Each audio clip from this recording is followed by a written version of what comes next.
Nakakairita na yung pagmumukha mo. Tuwing pupuntaan kita rito, palagi ka na lang walang pera. Nakakabanas ka na. Kailan mo ba ako mababayaran? Kapag patay na ako? Hinihintay mo lang yata akong mawala eh. Grabe naman kayo, Aling Ermita. Hindi po ako ganun. Sadyang wala lang talaga akong maibayad ngayon kasi nagbayad din ako ng utang ko sa trabaho. At talagang inuna mo pa yon. Ako itong laging naniningil sa'yo tapos ako pa yung hindi mo inuna. Nababaliw ka na ba talaga? Sige na, Aling Ermita. Babayaran naman kita eh. Bigyan niyo pa ako ng mga ilang araw. Bibigyan na naman kita ng ilang araw? Ano ka, sinuswerte? Punong-puno na ako sa'yo. Magbayad ka ng utang mo. Kung hindi, palalayasin kita ngayon. Wag naman ho ganyan, Aling Ermita. Babayad naman ako sa inyo eh. Ngayon lang naman ho ako pumalya. Ngayon lang ako nawalan ng pera na pambayad. Kaya sana naman konting konsiderasyon naman. Ano ngayon lang? 2 buwan na akong pabalik-balik dito para lang sa kaalaman mo. Nirarayo mo na nga ako kakalakad eh. Tapos sasabihin mo, minsan ka lang pumalya. Alam mo ikaw, Makoy ha? Kaya ka iniwan ng kasintahan mo kasi ganyan ka. Wala kang pera lagi. Trabaho ng trabaho, walang pera. Anong klase yan? Tapos ngayon, ibang tao naman ang piniperwisyo mo. Kung ganyan kang tao, malamang sa malamang eh, walang babaeng magtatagal sa'yo. Iiwan ka rin kasi wala kang kwentang pagdating sa pera eh. Aling Ermita, hindi na maganda yung mga sinasabi nyo ha. Oo, meron akong utang sa renta ng bahay na ito. Pero wala naman kayong karapatan para insultuin ang pagkatao ko. Mas lalong wala kayong karapatang magbigay ng salubin sa relasyon ko sa dati kong kinakasama. Yung utang ko, gagawan ko ng paraan ngayon yan para makapagbayad na ako. Para lang manahimik na kayo. Aba, dapat lang na gumawa ka ng paraan. Anong gusto mo? Pagbigyan kita ulit? Kapal ng mukha mo? Ikaw makapal ng mukha, Aling Ermita. Anong sinabi mo? Hindi mo narinig? Ikaw ang makapal ng mukha. Alam mo kung bakit? Itong bahay na ito, bahay ito ng tiyahin ko na malapit sa akin. Iniwan lang sa'yo pero hindi naman ito ibinigay sa'yo eh. Ang kapal ng mukha mong angkinin porque wala na siya. Tapos ngayon, yung pamangkin na naniniraan sa bahay na di mo naman dapat pagbayarin dahil sa tiyahin niya ito eh. Ginaganito mo lang? Para ipaalala ko lang sa'yo ha, bahay ito ng tiyahin ko at walang papel na nagpapatunay na sa'yo to. Kaya wag mo kong iniinsulto ha. Punong-puno na rin ako sa ugali mo eh. Kapag hindi ka pa tumigil sa kakaapak mo sa pagkatao ko, baka makalimot tong kamao ko, matanda ka. Aba, pinagbabantaan mo ba ako? Oo, pinagbabantaan kita. Ano, masaya ka na? Isusumbo kita kay Kapitan. May gagawin ka masama sa akin. Buwang ka pala eh. Pinagsasasabi mo. Malis ka na nga. Magbabayad ako ng utang sa iyo ngayong araw. At kapag nakabayad na ako ng utang, sinisiguro kasi yung mababawi ko ang bahay na to ng tiyahin ko. Tandaan mo yan. Malis ka na. Hindi ko na talaga napigilan ng sarili ko noon, Kabanong. Sobra-sobra na kasi ang ginagawa niya sa akin tuwing maniningil siya. Madalas, kahit na nasa labas lang ako, sinisigawan niya ako na parabang walang ibang taong nakakarinig. Marami siyang sinasabi na kung ano-anong nakakainsulto. Nung una, kinakaya ko pang palagpasin dahil ang iniisip ko, kasalanan ko rin naman kung bakit wala akong pambayad. Pero pakiramdam ko rin, hindi na rin tama ang ginagawa niya. Hindi naman kasi ako bata para sigaw-sigawan na lang sa harapan ng maraming tao. Kaya nung gabing yon, tuluyan na akong sumabog. Wala na akong pakialam, Kabano, kung atakihin siya sa puso o kung magsumbong pa siya sa kapitan namin. Umalis siya na parabang natatakot sa akin. Ako naman ay naupo na lamang sa gilid ng pinto at magkakasunod na buntong hininga ang nagawa. Ulila na akong lubos. Pagsilang ko pa lang ay wala na ang nanay ko, Kabanong. Ang tatay ko naman ay matagal nang wala mula na mag-asawa na siya ng iba. Wala rin naman akong ibang kapatid. Tanging ang tiyahin ko lang ang nag-alaga sa akin hanggang noong nasa high school ako. Pero sadyang malas talaga ako sa buhay. Kung sino kasi ang nag-iisa kong pamilya, nawala rin sa buhay ko. Namatay siya sa ibang bansa dahil sa atake rin sa puso.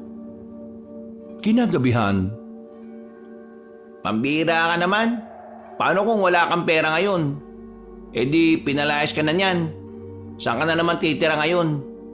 Di mo na kasi dapat sinagot-sagot pa eh. Ang sasama rin ng mga sinabi mo, pre. Ikaw lang din mapapahamak niyan eh. Nagbanta ka pa talaga. Ano mo sumasa ipinagtatanggol mo lang naman ang sarili mong dignidad? Hindi mo ba narinig yung kwento niya? Iniinsulto ni Aling Ermita yung pagkatao niya. Kung tutusin, hindi naman niya kailangan gawin yun eh. Kasi yung bahay na tinitira nitong si Makoy, bahay naman talaga ng tita niya yun, di ba? Oo nga. Naroon na tayo sa pamamahay nga ng tita niya yun. Pero wala na ang tita niya eh. Ang umahawak na nun, si Aling Ermita. Ay nako, wrong move pre. Mas lalo mo lang binigyan ng dahilan si Aling Ermita na palayasin ka. Wala tayong magagawa eh. Sa kanya iniwan yung bahay, hindi naman sa'yo. Ang punto kasi rito, dapat kasi hindi siya nangahamak ng tao. Yun lang naman. Parang hindi nyo naman alam ang ugali ng taong yun. Dati pa naman natin nakikitang may pinapahiya yun eh. Wala tayong magagawa. Isa pa, si Makoy ang may atraso. Kaya dapat siya itong magpakumbaba. Magpakumbaba? Ang putik. Ano siya, Reyna? Basta, para sa akin, walang mali sa ginawa ng kaibigan natin. Hindi porke mahirap tayo, magpapakumbaba na lang tayo palagi. Sa pagpapakumbaba na yan, dyan nagsisimula yung pang-aabuso eh. Kaya hindi yan pwede sa akin. Eh, bahala ka nga. Hirap mong ka-argumento. Palibasa, puro pride ka eh. Ikaw, palibasa, puro ka pagpapakumbaba. Kaya yung pamilya mo, malit lang ang tingin sa'yo eh. Hoy, maayos ka sa sinasabi mo ha. Totoo naman eh. Hoy kayong dalawa, tama na. Bigla silang natahimik sa sinabi ko. Napapakamot na lamang sila sa ulo nang mapagtanto nilang mas lalo lang gumugulo ang utak ko. Pareho naman kasing may punto ang mga sinasabi nila. Pareho din naman silang may malasakit sa akin pero palagi talaga silang makasalungat. Di makakatulong yung ganyan eh. Mas lalo lang ako nawawala ng gana mag-isip. Nag-aaway pa kayo sa halip na tinutulungan niyo ako makahanap ng pambayad. Eh ano ba kasing nangyari sa sahod mo? Kakasahod mo lang kahapon, di ba? Pinambayad ko nga rin sa nasira akong machine. Kulang pa nga eh. Sira ulo din niya ang boss niyo eh. Hindi ba siya makaintindi ng aksidente? Eh, wala akong magagawa. Nasira ako eh. Di ba ganito naman sa bansang to? Kahit aksidente, kasalanan mo. Eh anong balak mo ngayon? Kailangan ko makahanap ng pera ngayon. Para kapag bumalik sa bukas, may ibabayad na ako. Kapag nakabayad na ako, gagawin ko makakaya ko para makuha sa kanya yung bahay na yon. Eh gabi na eh. Saan ka naman makakadiskarte ng pera? Buti sana kung nasa syudad tayo. Eh sa bayan pa maraming mapagkakakitaan eh. Dito sa atin wala. Tinan mo naman oh, 9:00 pa lang tahimik na. Ay naku, yan nga rin ang iniisip ko eh. Kakainis. Eh wala rin naman kasi kaming pera pre. Alam mo naman, meron din kaming binabayaran. Ganito na lang pre. Bukas ng umaga kapag bumalik siya, kausapin mo ng may naon, humingi ka ng paumanin. Sabihin mo na hahanap ka lang ng pera at babayaran mo rin siya bukas. Kapag nakabayad ka na, saka ka na mag-angas sa kanya. Sige. Baka ganyan na lang din ang gawin ko. Kakainin ko na lang muna uli yung pride ko. At kapag ayos na ang problema, saka ko pa iiralin yung pride ko. O di ba? Yung mga sinasabi nyo, pagsasamahin ko para wala nang magtalo pa. Natawa na lang din ang dalawa kong kaibigan. Dahil wala naman na kaming gagawin nung oras na yon, niyaya ko na lang muna sila para kumain ng masarap na mami. May kaunting pera ako noon kaya nilibre ko na lang din silang dalawa. Malapit lang ang mamihan sa amin. Kaunting lakad lang naman ay naroon na rin kami. Pagdating namin ay agad naman kaming naka-order. Habang nasa iisang lamesa, tinuro ni Homer ang isang matandang lalaki na nasa kabilang lamesa lang din. Ang matandang yon ay si Mang Tober, ang nag-iisang albularyo sa malaki naming baryo. Pre, tingnan nyo oh. Parang malungkot na naman si Mang Tober oh. Eh hindi ka ba nakikinig ng chismis? Yung anak niya kasing babae, magdadalawang linggo nang hindi bumabalik sa kanya. Yung anak ba niya yung tinuturo nyo nung nakaraan na maganda? Oo, yun nga. Ano ba nangyari? Bakit umalis? Eh ang pagkakaalam ko lang naman, umalis yung anak niya kasi nagalit sa kanya. Gusto raw kasing magpunta ng Maynila nitong babae. Pero hindi pinayagan ng ama. Ayun, baka tumuloy nga sa Maynila. Di naman ganyan ang kwentong nakarating sa akin eh. Ang sabi na matatanda sa amin, may nobyo na raw itong babae. Tapos ayaw ng tatay niya kasi nga nag-aaral pa daw. Makakaiba naman palang kwento hawak niyo eh. Anong paniniwalaan ko dyan? Makakaiba kasing haka-haka ng iba eh. Ay nako, ang mabuti pa, kumain na lang tayo. Uy pre, salamat ha. Wala ka nang pera pero nilibre mo pa kami. Pasasalamat ko yan. Kasi sa tuwing problemado ko, nandiyan kayo para kausapin ako. Drama mo naman. Libre mo pa ako ha. Mukha mo. Kumain na lamang kami nung gabing yon. Pagkatapos ay nagkahiwa-hiwalay na rin kami ng landas sa pag-uwi. Iba-iba kasi ang direksyon ng mga bahay namin sa isa't isa. Habang naglalakad ako mag-isa, sa hindi inaasahang pagkakataon ay nakasabay ko ang matandang si Tibor. Nung una ay ngumiti lang ako sa kanya. Hindi rin naman kasi kami magkakilala. Ang alam ko lang, kahit may kaya naman sila sa buhay, nag-aalbularyo pa rin siya. Ilang taong ka na, iho? Bakit yun naman po naitanong? Wala lang. Naalala ko lang naman kasi yung kabataan ko. Nung ganyan ako, ang hirap din ng buhay para sa akin. Nakakalito kung ano yung talagang gusto kong gawin. Oo nga po eh. Ang hirap talaga ng buhay sa ganitong edad. Kung minsan nga, napapaisip na lang ako eh. Totoo ba talagang may gumagabay sa atin? Kasi kung meron, bakit ang daming problema ng tao sa mundo? Totoo naman na may nagbabantay sa atin. Kaya may mga taong problemado, dahil may mga taong hindi problemado. Ho? Ang labo naman yata nun, Mang Tibor. Pagiging balanse, yun ang ginagawa ng nagbabantay sa atin. Binabalanse niya ang mundo. Kapag kasi ang lahat puro maginhawa ang buhay, mas magiging magulo ang mundo. Pero sa pagiging balanse, mas maraming natututunan ng mga tao sa mga buhay nila. At yun ang magiging sandata nila sa hamon ng buhay. Lahat ng mga nangyayari sa buhay mo ay may dahilan. Marahil, hindi pa malalaman ngayon dahil hindi pa itong tamang panahon. Pero darating ang panahon na mapagtatanto mo rin kung bakit kailangan mong pagdaanan ang lahat ng ito. Napangiti na lang ako sa sinabi ni Mang Tibor. Nung oras na yon, pakiramdam ko ay kilala ko na siya. Pakiramdam ko ay matagal na kaming nag-uusap na sa sobrang gaan ang pakiramdam ko sa kanya. Parang sa kanya ko nakikita ang imahe ng isang ama.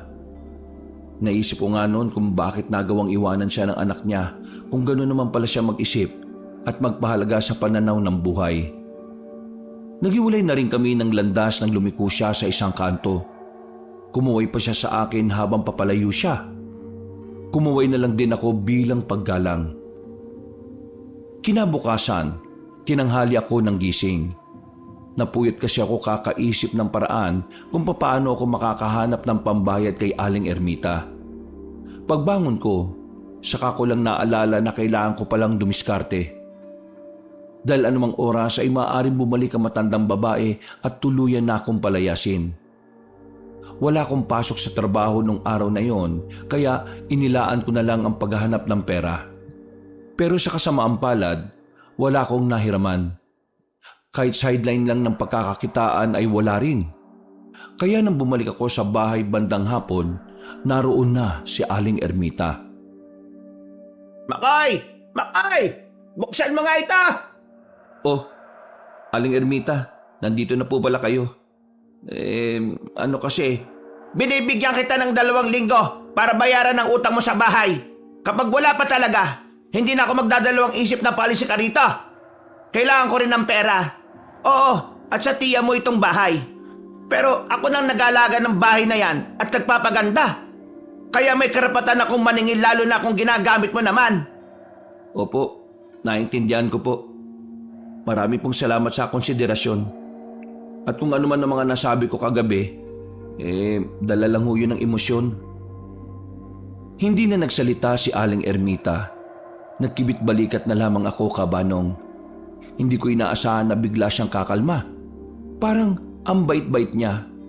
Nakakapanibago pero nagpapasalamat na lang ako dahil kahit na papaano, mahaba-habang araw pa ang meron ako para makapagbayad. Pumasok na lang ulit ako sa loob. Natulog na lang uli ako hanggang gabi. Bandang 7:00, nagising ako na makaramdam ako ng paninikip ng dibdib. Binabangungot na kasi ako noon. Buti na lang ay nabagsakan ako ng sapatos sa muka. Kung hindi ay baka hindi na nga rin ako nagising. Aswang? Yun ang panaginip mo? Oo, yun ang panaginip ko. Basta sa panaginip ko, hinahabol daw tayo ng mga aswang kasi meron tayong kinuwang bagay sa kanila. Nakakatakot nga yung mukha nila kaya siguro binangungot ako eh. Ano pa nangyari? May isa sa atin na hindi nakatakas. Hindi lang malinaw sa utak ko kung sino eh. Baka sa sobrang problemado mo sa pambayad sa bahay kaya kung ano-ano na lang ang napapanaginipan mo. Binigyan ako ulit ni Aling Ermita ng 2 linggo. Oh, yun naman pala eh. Gulat nga ako eh. Biglang bumait eh. Baka naman kasi natakot sa ginawa mo. O baka naisip niya rin na sobra na rin yung ginagawa niya. Si Aling Ermita, makakaisip ng ganyan? Naku, malabo. Ang mahalaga naman eh, may 2 linggo pa ako. Wala kang pasok bukas, di ba? Oo. Wala naman akong pasok. Bakit? Sama ka sa amin. May e-extrahan kami. Ayos ba dyan? Anong gagawin? Magtatabas lang naman ng damo dun sa may gubat. May itatayo kasing parang health center dun, di ba? Bukas? Anong oras? Tamang-tama. Wala pa rin akong pasok bukas. Kailangan ko pa naman ng pera. Saktong-sakto to sa'yo. Di ba marunong ka namang magtabas ng damo? Oo naman. Nakakalimutan niyo bang yan ang trabaho ko dati? Kung ganoon di sumama ka sa amin. Sayang din yung perang kikitain. Nung gabing yon, Kabanong, hindi pa rin matahimik ang kalooban ko. Pakiramdam ko kasi kapag natulog ako ipapasok na naman ang mga aswang sa panaginip ko. Hindi naman ako matatakoting tao, pero kakaiba kasi yung panaginip ko. Ramdam na ramdam ko na para bang totoo. Kaya kahit na may lakad kami kinabukasan, napuyat na naman ako. Kaya nung nasa trabaho na kami, antok na antok ako. Mabuti na lang at walang nagbabantay sa amin. Uy pre, ayos ka lang. Namumugto talaga mata mo eh. Natulog ka ba? Lalim pa ng eye bags mo. Hindi ako nakatulog na maayos pre. Pumasok na naman kasi sa panaginip ko yung aswang. Pre, iba na yan ah. Paanong iba? Baka mamaya may pinapaiwatig talaga yung mga panaginip mo pero hindi mo alam. Sus, kadalasan ang panaginip kabaliktaran. Huwag mo nga masyadong nilalason utak nitong kaibigan natin. Hindi na nga makapagtrabaho ng maayos eh. Bilisan na natin. Kailangan natin matapos ang lahat ng ito bago maggabi. Para mamaya, tiba-tiba na lang tayo. Pinagpatuloy na lamang namin ang ginagawa namin. Kahit na antok ako, ay ginawa ko pa rin ang makakaya ko. Pero kapag naiisip ko ang tungkol sa mga panaginip ko, para ako natutulala bigla. Kabanong, hindi ako maalam pagdating sa mga panaginip. Kagaya ng sinabi ni Bitoy, kadalasan ng panaginip ay kabaliktaran ng pangyayari. Yun ang nakasanayan kong paniwalaan.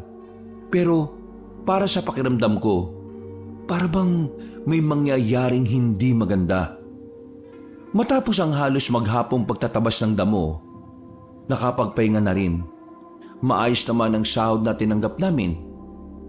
Oh, ayos ba? Nagtabas lang tayo ng damo, pera na kagad. Dapat nga hindi na muna natin tinapos eh, para meron ulit bukas. Si Raulo, anong akala mo doon sa kumausap sa atin, tanga? Alam niya yung sistema na sinasabi mo, no? Ang mahalaga naman para sa akin ngayon eh, may pandagdag na ako sa pambayad ng bahay. Habang naglalakad kami, nakita na naman namin si Mang Tibor. Naglalakad siya at may daladalang kung ano. Naawa naman ako kaya nagmadali akong lumapit para tulungan siya sa mga bitbit niya. Sumunod din naman sa akin ang 2. Mang Tibor, ano ulit ang pangalan mo? Makoy po. Tulungan ko na po kayo sa mga dala ninyo. Ang dami naman yan kasi. Ay nako, maraming salamat nangangalay na nga rin tong braso ko eh. Etong dalawang ito, kaibigan mo ba sila? Opo, mga kaibigan kong tunay ang dalawang yan. Si Homer po at si Bitoy. Magandang gabi po sa inyo. Magandang gabi po, Manong. Total tinulungan nyo naman akong bitbitin ng mga ito. Pumunta kayo sa bahay ko at ipagtitimpla ko kayo ng tableya. Naku, nakakaya naman po. Sige po, gustong gusto ko po yan. Uy, kapal talaga ng mukha nito Di man lang tumanggi muna kahit kunwari lang Yung sabi sa akin ng lolo ko nung nabubuhay pa siya, masama na tinatanggihan ng mga biyaya. Nagtawanan na lang kami at nagpatuloy na rin sa paglalakad. Hindi naman kalakihan ng bahay ni Mang Tober. Isang palapag pero medyo mahaba. Ang labas naman ay napapalibutan ng mga halaman. Ang iba roon ay mga gulay na itinanim daw ni Mang Tober para hindi na siya bumibili sa palengke. Ang loob naman ng bahay ay talaga namang pamprobinsya talaga. Malinis, makinis at makintabang kahoy na sahig. Mukha namang komportable ang pamumuhay doon kaya hindi ko maintindihan kung bakit nagawa siyang iwan ng anak. Mang Tober, ang ganda pala ng bahay niyo, no? Hindi naman. Simple lang naman yan. Ang bahay kasi gumaganda lang naman lalo kapag nililinisan mo. Maupo na muna kayo riyan. At ako magtitimpla na muna ng masarap na tableya. Huwag kayong mahiya. Tinulungan niyo naman ako magbuhat ng mga dala ko Sandali lang Habang naghihintay kami sa maliit na sala, tinuro ni Homer ang isang larawan na nakadikit sa pader. Larawan yun ng anak ni Mang Tebor. Maganda ang kanyang anak. Ang mukha niya ay parang mukha ng isang modelo ng pabango. Hindi pangkaraniwan ang itsura niya kung ikukumpara sa ibang babae sa baryo namin. Hindi rin naman nakapagtataka na maganda ang anak ng albularyo kasi gwapo rin naman si Mang Tebor at pati ang asawa nito. Pinagbasihan kasi namin ay ang larawan ni Mang Tebor at ang asawa niya noong medyo bata pa sila. Yan ang anak niya. Sobrang ganda, di ba? Parang kasing edad lang natin yung babae na yan Oo, maganda nga talaga. Hindi nakakapagtaka kung may umaaligid na ibang lalaki sa kanya. Pero sayang, umalis siya. Makikita sana natin siya dito kung hindi siya naglayas. Hinaan mo lang yung boses mo. Baka marinig ka ni Mang Tebor. Nakakaya. Totoo naman Hindi porke totoo dapat mo nang sabihin. Minsan mag-isip ka nga rin. Kasi may mga bagay na dapat hindi na lang sinasabi. Tama si Bitoy. Magdahan-dahan lang tayo sa pananalita. Lalo na kung sensitibo ito at makakaapekto sa iba. Napailing na lamang si Homer. Tumigil na rin kami sa pag-uusap na makabalik na si Mang Tebor. Unang tikim pa lang namin sa tableya niya, masasabi naming yun na ang pinakamasarap na tableya na nasubukan namin. Mang Tebor, ang sarap nito Nagtitinda ba kayo ng ganito? Hindi Tinuro lang sa akin yan ng anak ko kung paano yung ganyang timpla. Mas maganda nga sana kung nandito siya Siya sana magtitimpla niyan para sa atin. Mang Tebor, matanong ko lang, di po ba may kaya naman kayo sa buhay? Meron kang babuyan sa dulo, may bigasan din naman kayo, at meron din kayong sakahan. Bakit nag-aalbularyo pa rin kayo? Alam mo, magandang tanong yan Ngayon lang may nagtanong sa akin ng ganyan Pero sa totoo lang, itong pag-aalbularyo na kasi talaga ang kukumpleto sa pagkatao ko. Noon pa man kasi, gustong-gusto ko na ito Kaya naman, hindi ko na to kayang iwan kahit na may pinagkakakitaan naman ako. Isa pa, kailangan kong ipagpatuloy ang nasimulan ng mga ninuno ko. Para kapag dumating ang panahon na may masasamang elemento na manggugulo sa sangkatauhan, narito ako para ipagtanggol ang mga tao. Mang Tebor, may tatanong din ako sa inyo. Baka lang naman din kasi makatulong kay Makoy. Yung mga panaginip ba na may pahiwatig? Ano bang klaseng panaginip? Kasi may mga panaginip na wala namang ibig sabihin. 2 beses ko na po kasi itong napapanaginipan Tungkol sa mga aswang. Nung una, inahabol kami. Pangalawa, pinuntahan daw ako sa bahay. Aswang? Bakit Mang Tebor? May masama bang ibig sabihin yun? Kadalasan kasi na kapag aswang ang pumapasok sa panaginip mo, maaring may masama itong paiwatig.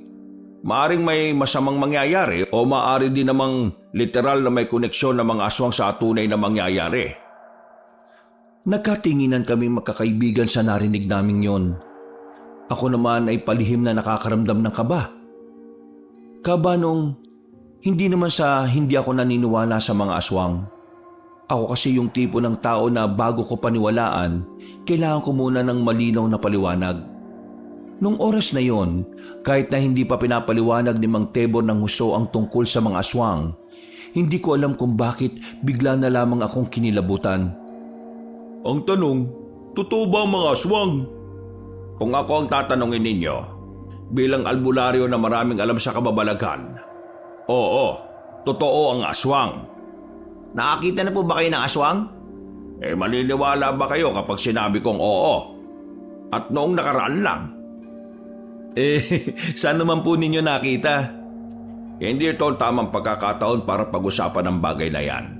At alam ko rin naman na hindi nyo rin paniniwalaan.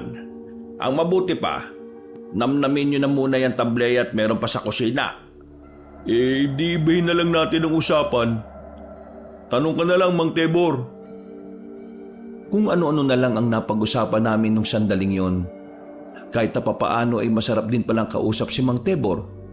Marami siyang mga naikwento sa kabataan niya. Habang kami naman ay manghang-mangha sa mga sinasabi niya. Tila naging malalim agad ang pakikisama namin sa kanya. Mabait naman kasi talaga si Mang Tebor. Nalaman nga namin na kapag merong nagpapagamot sa kanya ay hindi na pala niya sinisingil. Dahil dito, napagtanto ko na parabang libangan na lang din ni Mang Tebor ang pag-aalbularyo. O paano? Mag-ingat kayo sa pag-uwi ha. Napakalapit lang naman po, Mang Tebor. Maraming salamat sa napakasarap na tableya, Mang Tebor. Maraming salamat din naman sa pagdala ng mga bitbit ko kanina. Mang Tebor, ang sarap ng tableya nyo. Sa susunod ulit ha. Nagsimula na kami maglakad. Hindi pa rin mawala-wala sa isipan ko ang tungkol sa mga aswang. Kahit na pilit kong inaalis sa utak ko ang bagay na yon, paulit-ulit naman itong bumabalik. Hanggang sa napansin ko na lang na naging interesado na pala ako roon. Dahil nang makauwi na ako, hinahanap ko ang mga librong katatakutan na nabili ko noon sa bayan. Meron ako nabasa tungkol sa aswang. Kwento ng isang aswang na nambibiktima ng mga buntis at mga batang may sakit. Yun lang naman ang nakalap ko na impormasyon tungkol sa nilalang na yon. Kaya kinabukasan na matapos na ako sa trabaho, dumaan ulit ako sa bayan para bumili ng bagong libro. Pero sa kasamaang palad, walang bago sa mga nakalatag. Malas, kung kailan naman naisipan kong bumili, wala naman. Pero kapag ayaw ko naman bumili, nakabalandra lang dyan. Naglakad na lamang ako papunta sa terminal. Bago ako makarating doon, nakita ko pa ang isang hindi inaasahang pangyayari. Merong humintong itim na sasakyan sa harapan ng babaeng naglalakad. Sa tansya ko ay kasing idarang ko lang yon. Hinilang babae papasok ng sasakyan. Gustuin ko mang tumulong pero hindi ko na rin nagawa. Nakita ko kasi ang mata ng mga yon na namumula at ang mukha din ng mga yon ay mga kulubot. Sumigaw-sigaw ako para humingi ng tulong pero sa parting yon ay ako lang ang naroroon.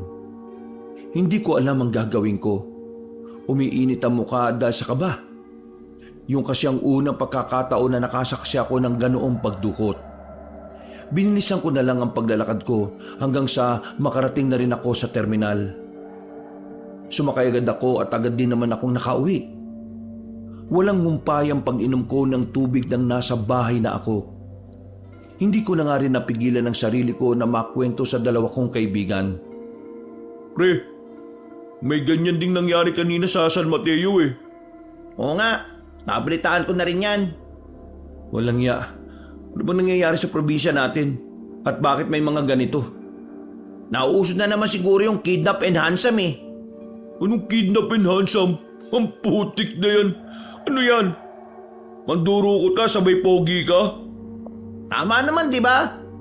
Kidnap for ransom. Yun ang tama. Pero meron pa akong hindi sinabi mga pre. Baka kasi hindi kayo maniwala sa akin eh. Uy, ano naman? Yung mga nakita kong dumukot kanina sa babae, parang kulubot yung muka. Tapos namumula yung mga mata nila. Baka naman nakamaskara lang yung mga yun, pre. Hindi eh. Kitang-kita ko talaga muka. Namumula mga mata? Baka naman adik o di kaya may sore eyes. Hindi nga. Basta, ganun yun. Kung ayaw nyo maniwala wala naman ako magagawa eh. Ito naman, pikon ka agad. Kilala ka namin. Di ka naman gagawa ng kwento eh. Ano kaya yung mga dumukot dun sa sinasabi mo? Ganun din kaya yung dumukot dun sa nabalitaan namin? Hindi ko rin alam. Pero tingin ko, mas maganda kung tanungin na lang natin si Mang Tebor. Ano naman alam ni Mang Tebor doon? Hindi naman siya pulis eh. Pero albularyo siya. Baka alam niya kung ano yung nakita kong namumula yung mga mata at kulubot ang mga muka. Nagbaka sakali kami nung gabing yon. Kaya pinuntahan namin si Mang Tebor. Pagdating namin, inabutan namin siyang nagpapahid ng langis sa binti niya. Tinawag niya agad kami para pumasok. Nakangiti pa siya na akala mo may maganda na namang ikukwento. Bakit? Gusto niyo ba ulit na pagtimpla ko kayo ng tableya? Hindi na po. Makakabala pa kami. May gusto lang po kasi akong itanong at ikwento sa inyo. Hulaan ko. Nabasted ang isa sa inyo, ano? Ikaw ba, Bitoy? Ako? Mababasted? Malabo yan, oh. Pero hindi o tungkol doon ang sasabihin ni Makoy. Tungkol ba saan yan? Kanina po kasi, nung umuwi ako, habang naglalakad ako papunta sa terminal sa bayan, may humintong sasakyan na itim, tapos hinablot yung babae. Nakita ko po yung mga dumukot sa kanya eh. Namumula yung mga mata, tapos parang kulubot po yung mukha. Sa sinabi kong yon, ay natigilan ng pagpahid ni Mang Tebor ng langis sa binti niya. Nawala rin ang ngiti niya, na parabang ang sinabi ko ay madaling nakasira ng kanyang gabi. Pasensya na po ah. Mukhang hindi niyo po yata gusto yung sinabi ko. Mga aswang. Ano po? Mga aswang ang dumukot sa babaeng yon. Sandali o. Paano niyo naman po nasabi mga aswang yon? May ebidensya po ba kayo? Mahirap po kasing sabihin sa mga pulis na aswang ang dumukot eh. Baka mamaya, murahin pa nila kami. Total, pag-uusapan na rin natin to. Sasabihin ko na sa inyo ang tunay na dahilan kung bakit hanggang ngayon wala pa ang anak kong si Felina. Tumayo siya at merong kinuha sa gilid ng altar. Pinakita niya sa amin ang kapiraso ng tela na may bahid na kulay pula. Itong tela na ito ay natapyas ko sa damit ng aswang na dumukot kay Felina. Nung gabing yon, mag-isa ako natutulog noon. Pero nagising ako dahil sa sigaw ng anak ko sa labas. Kararating lang niya galing trabaho. Pero may humihilan na sa kanya. Paglabas ko, may dalawang aswang. Isang lalaki, isang babae. Ginawa ko kagad yung itak na nakasabit na yan sa pinto. Tinaga ko yung lalaking aswang. Tinamaan ko. Nahila ko pa yung anak ko. Pero mas nahila sa akin palayo. Ang nahawakan ko na lang ang damit ng lalaking aswang.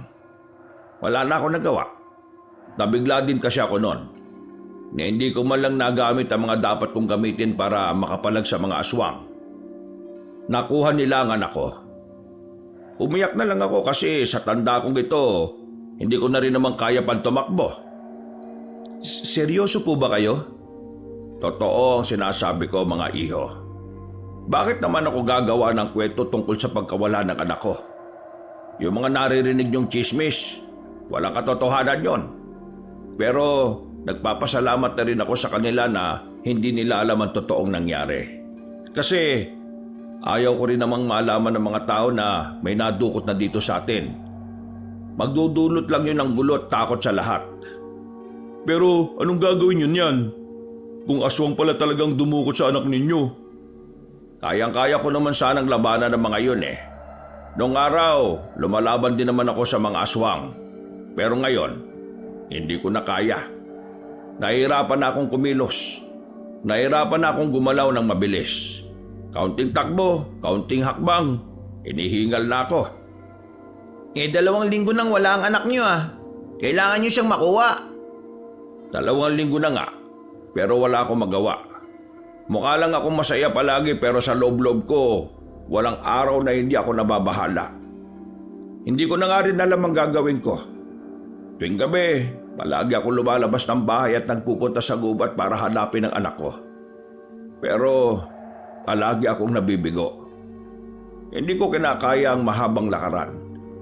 Isa pa, malabo na rin kasi ang mga mata ko. Kaya nga minsan, sinasabi ko na lang na sana magkaroon ng himala. May makilala akong tutulong sa akin. Kami po ba yung naiisip niyong tumulong na maibalik ang anak ninyo? Sa totoo lang, oo. Kayo na lang sana. Wala naman kasi akong ganong kakilala na pwede kong malapitan. Kung mamarapatin nyo, tulungan nyo sana ako mabawi ang anak ko. Handa ako magbayad kahit gaano pa kamahal. Noong mga oras na yun ay hindi ko rin alam ang isasagot ko, Kabanong. Kahit nasabihin pang milyon ang ibabayad sa amin, hindi rin biro nahaharap kami sa mga aswang para lang makuha ang anak ni Mang Tebor. Mga wala naman kaming karanasan sa pagpatay ng mga aswang. Isa lang naman kami mga simpleng mamamayan na may pangarap na makasalba araw-araw. Mang Tebor, wala naman kaming karanasan sa ganyan eh. Hindi naman sa pangaano pero baka mamatay lang din kami. Tama po si Makoy, Mang Tebor. Alanganin po ang gusto ninyo eh. Pero pwede naman tayong gumamit ng mga armas o sandata, di ba? Sagot ko ang lahat ng mga gagamitin ninyo. Ibibigay ko sa inyo ang lahat ng kailangan ninyo. Tuturuan ko kayo kung paano humawak ng sandata. Kung ano ang mga kainaan nila, sasabihin ko sa inyo. Tuturuan ko kayo makipaglaban. Kaya nakikiusap ako. Tulungan niyo ako. Si Felina na lang ang meron ako. At kung wala siya sa buhay ko, hindi ko na alam ang gagawin ko. Kung iisipin niyo mga pare, 2 linggo na siyang wala. Ano na lang kaya mga nangyari sa kanya dun sa mga araw na nakalipas? Mang Tebor, matanong ko lang. Alam niyo po bang dahilan kung bakit nandurukot ang mga aswang? Balak nilang gamitin ang kababaihan para makagawa ng panibagong uri ng aswang. Dugo ng isang babaeng berhen ang kailangan nila. Lumapit si Mang Tebor sa akin at tinawakan ng kamay ko. Kitang-kita ko ang pagmamakaawa sa kanyang mga mata. Madaling lumambot ang puso ko noong mga oras na yun. Parang hindi ko kaya na may isang ama na nagmamakaawa para sa kakarampot na pag-asa. Sinubukan ko namang lapitan ng mga kapwa ko albularyo. Pero wala rin silang magawa. Dahil kagaya ko, matanda na rin sila. Hindi na rin nila kayang kumilos. Ang mga nakausap ko namang medyo bata pa. Tinanggihan ako dahil akala nila ay nabubuang na ako. Kung pagbibigyan niyo ako, pangako. Ibibigay ko ang lahat ng gusto ninyo. Maibalik lang ang anak ko. Lahat gagawin ko. Pre, ano? Palag ba? Mang Tebor, una, tumayo po kayo dyan. Hindi nyo naman po kailangan lumuhod eh. Naiintindihan namin ang nararamdaman nyo. Pero nag-aalala din naman po kami sa kaligtasan namin. Mang Tebor, tutulungan namin kayo. Pero ang gusto lang namin, bigyan nyo kami ng kaalaman sa mga aswang. Lahat ng dapat naming malaman, sabihin nyo sa amin. Nang sa ganun hindi kami mangmang sa mga kaya nilang gawin. Nako, oo. Akong bahala sa mga dapat nyong malaman. Maraming salamat talaga. Hulog kayo ng langit sa akin. Yun! Kailan tayo magsisimula? Bukas din. Susubukan ko makapaglip sa trabaho ko, Mang Tebor. Kayo na ang bahala sa mga gastusin namin ha. Mawawalan ako pansamantala ng trabaho eh. Huwag kayo mag-alala. Sapat ang pera na ibibigay ko sa inyo. Dadagdagan ko pa kung sakaling kulang. Hindi naman namin iniisip ang pera eh. Ang iniisip namin ngayon ay kung anong magagawa namin. Alam kong kakayanin nyo mga aswang. Hindi sila sobrang mababangis.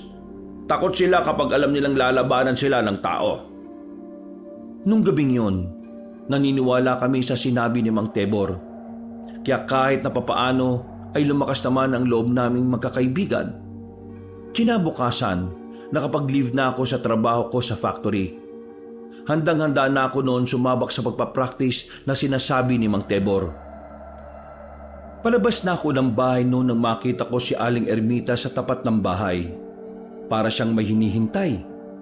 Nakahinga ako ng maluwag nang di naman pala ako ang pakay niya. Maglalakad na sana ako paalis nang makita ko na may luhang nanggagaling sa mga mata niya.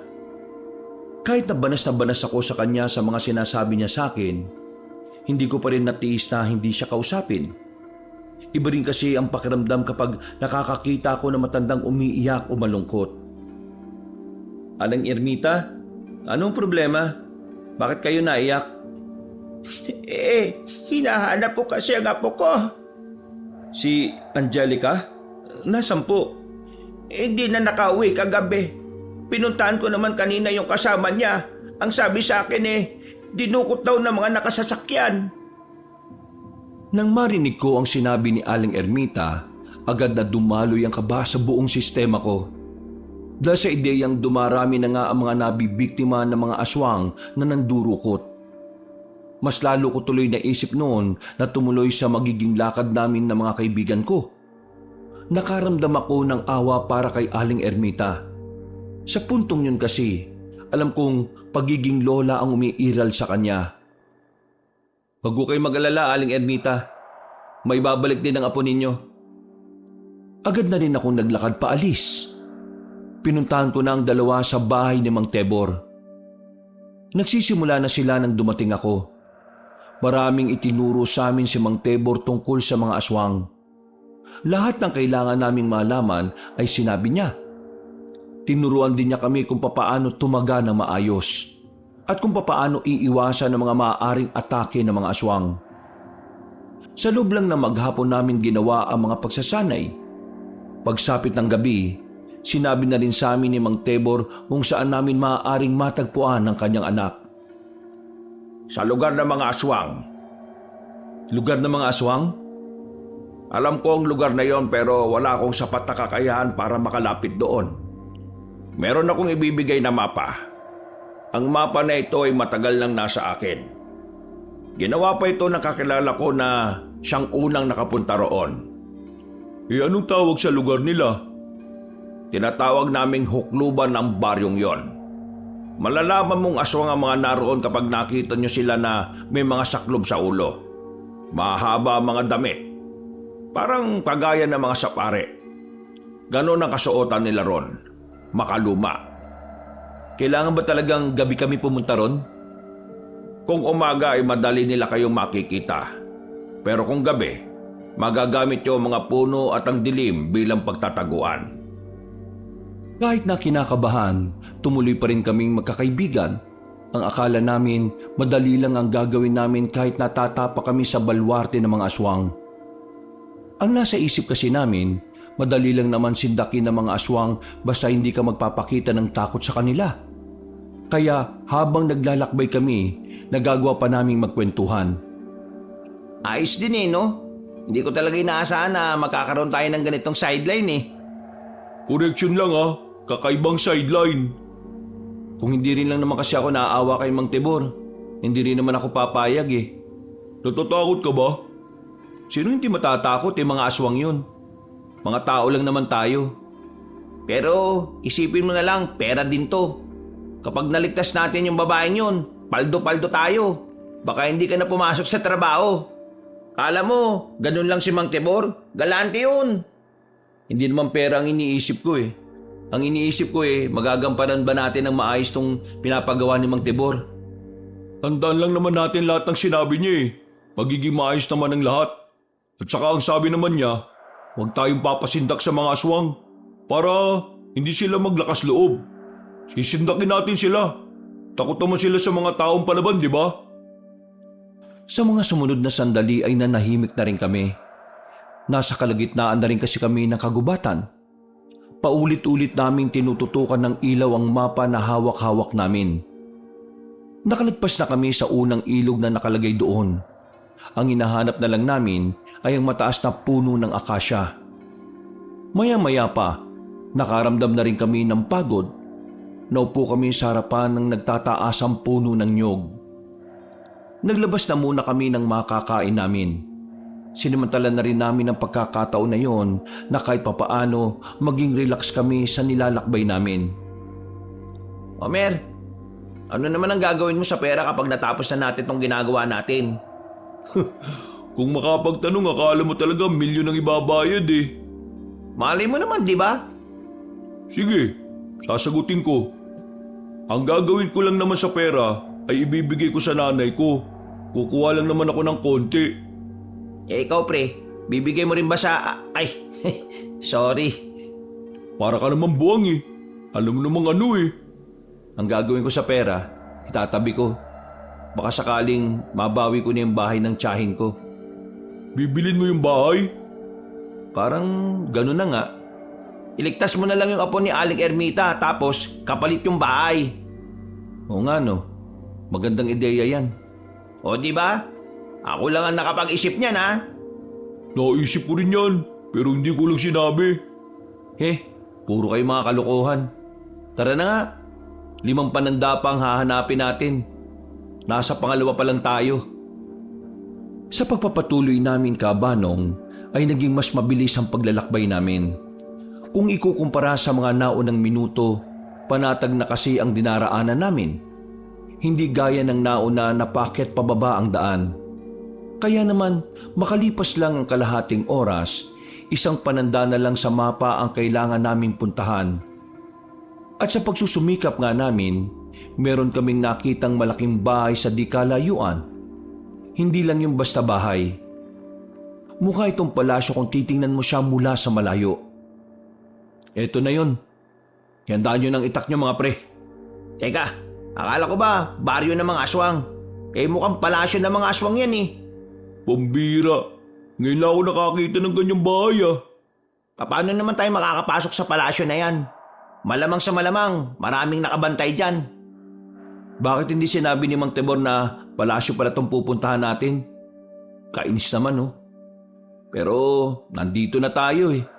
Tumuloy na tayo. Bumuntong hininga na lamang ako. Wala ni isa sa amin ang nakaisip na yun ang daratnan namin. Ang imahe kasing nabuo sa utak namin ay isang baryo ng aswang lang ang maabutan namin. Pero malayo yun sa baryo. Ganun pa man, tumuloy pa rin kami kabanong. Dala ang itak at ang pangontrang nakatali sa bewang namin. Maingat kaming lumapit doon.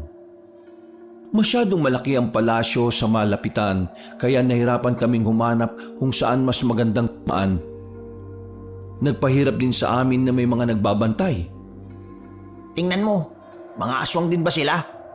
Ayun yung mga nagbabantay oh. Bakit hindi naman sila mukhang aswang? Parang normal lang eh. Ang sabi ni Mang Tebor, kaya nila mag-anyong tao. Yung parang wala nang bakas ng pagiging aswang sa mukha nila.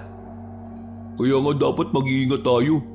Kapag may nakasalubong tayo na mukhang tao, isipin agad natin na aswang yun ha.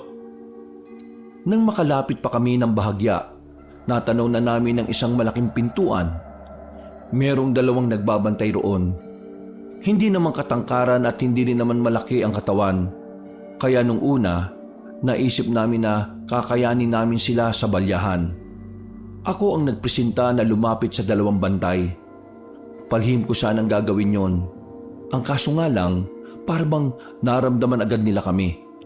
Tumingin kasi ang 2 nagbabantay sa kinaroroonan naming 3. Kanya-kanya kaming takip ng bibig lalo na nang mapansing naglalakad na ang mga yun palapit sa amin. Hilahin natin dito, tapos saka natin birahin. Nang isang dipan na lang ang pagitan, mabilis kaming lumabas 3. Sa halip na mahila namin sila, tinaga na lang namin ang itak. Nang matamaan namin yon ay agad naman silang nakapagbago ng anyo. Tinadyakan ni Bitoy ang isang aswang habang iniinda pa nito ang taga sa liig. Ang isang aswang naman ay muling tinaga ni Homer. Bulagta agad ang dalawa. Nanlalaki ang mga mata namin. Maging kami rin kasi ay hindi inakala na magagawa namin ang bagay na yon. Kahit na sabing aswang lang ang dinali namin, hindi pa rin namin maiwasang kilabutan sa ideya ng pagpatay. Ilagay natin sa dilim yung bangkay nila. Tapos kayong dalawa, magbabantay kayo rito ha. Ako nang papasok sa loob para alamin kung nasaan ang mga bihag nila. Buwang ka ba? Anong kami na magbabantay? Paano kung may makakita sa amin? Madali nilang malalaman na hindi kami aswang kasi maamoy nila kami. Ama si Homer, Makoy. Delikado kung tatambay kami rito. Kahit magpanggap kami na bantay, mabubuko rin kami ng mga aswang. Kaya mas maiging sumama na lang kami sa iyo. Pumayag ako noon dahil naisip kong alanganin din ang gusto kong mangyari. Ang kaso nga lang, mas magiging delikado ang buhay namin sa loob ng palasyo dahil mas madali kaming makikita kung marami kami. Pero naisip na lang namin na sumugal. Pagpasok namin sa loob, hindi gaanong kaliwanag. Mga sululang naman kasi at malalaking gasera na nakadikit sa pader ang ilaw. Sinamantala namin yon para unti-unting makapaglibot sa loob. Aminado ko sa mga sandaling yon ay namamangha ako sa mga nakikita ko. Yung kasi ang unang pagkakataon na makapasok ako sa palasyo. Ang kaso nga lang, palasyo ng mga kakaibang nilalang. Napatago kami sa gilid nang makita ang mga aswang na paparating. Kabanong sobrang lakas ng tibok ng puso ko sa oras na yon pero pinilit ko na lang lakasan ang loob ko. Para kasing unti-unti na rin kaming tinatabla ng takot. Sa ideya pa lang kasi na lahat ng nasa palasyo ay mga aswang, nagtitindigan na ang mga balahibo namin. Kung dito tayo dumaan, mukhang walang gaanong nadaan dito oh. Oo nga, dito tayo pare. Oh, magdaan-daan kayo sa paglalakad niyo ha. Baka may masagi kayo at makalikha pa tayo ng ingay. Tinanggal na namin ang mga tsinelas namin para hindi marinig ang mga yapak namin. Mga ilang sandali lang, meron na kaming nakitang isang eskinita na kung saan ay mas madilim ng kaunti kumpara sa mga unang nadaanan namin. Malapit kami roon, pero tumigil din kami kaagad nang makita naming may mga nagbabantay sa selda. Dahil sa nakita namin, lumakas ang kutob namin na doon nakakulong ang mga bihag na babae.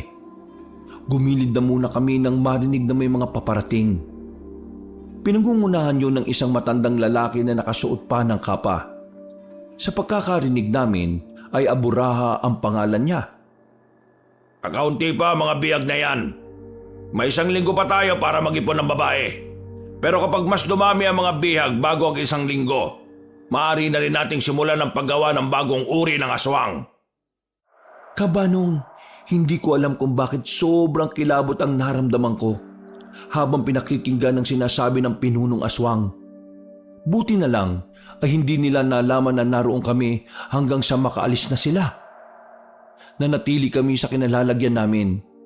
Naghintay kami ng halos 1 oras kung kailan aalis ang mga bantay. Pero sa halip na umalis, mas lalo lang dumami ang nakabantay doon. Wala na kaming ibang magagawa nun. Kaya naisip ko na lang munang umatras. Isang malaking pagpapatiwakal kasi ang gagawin namin kung harapin namin ang mga nilalang na yon.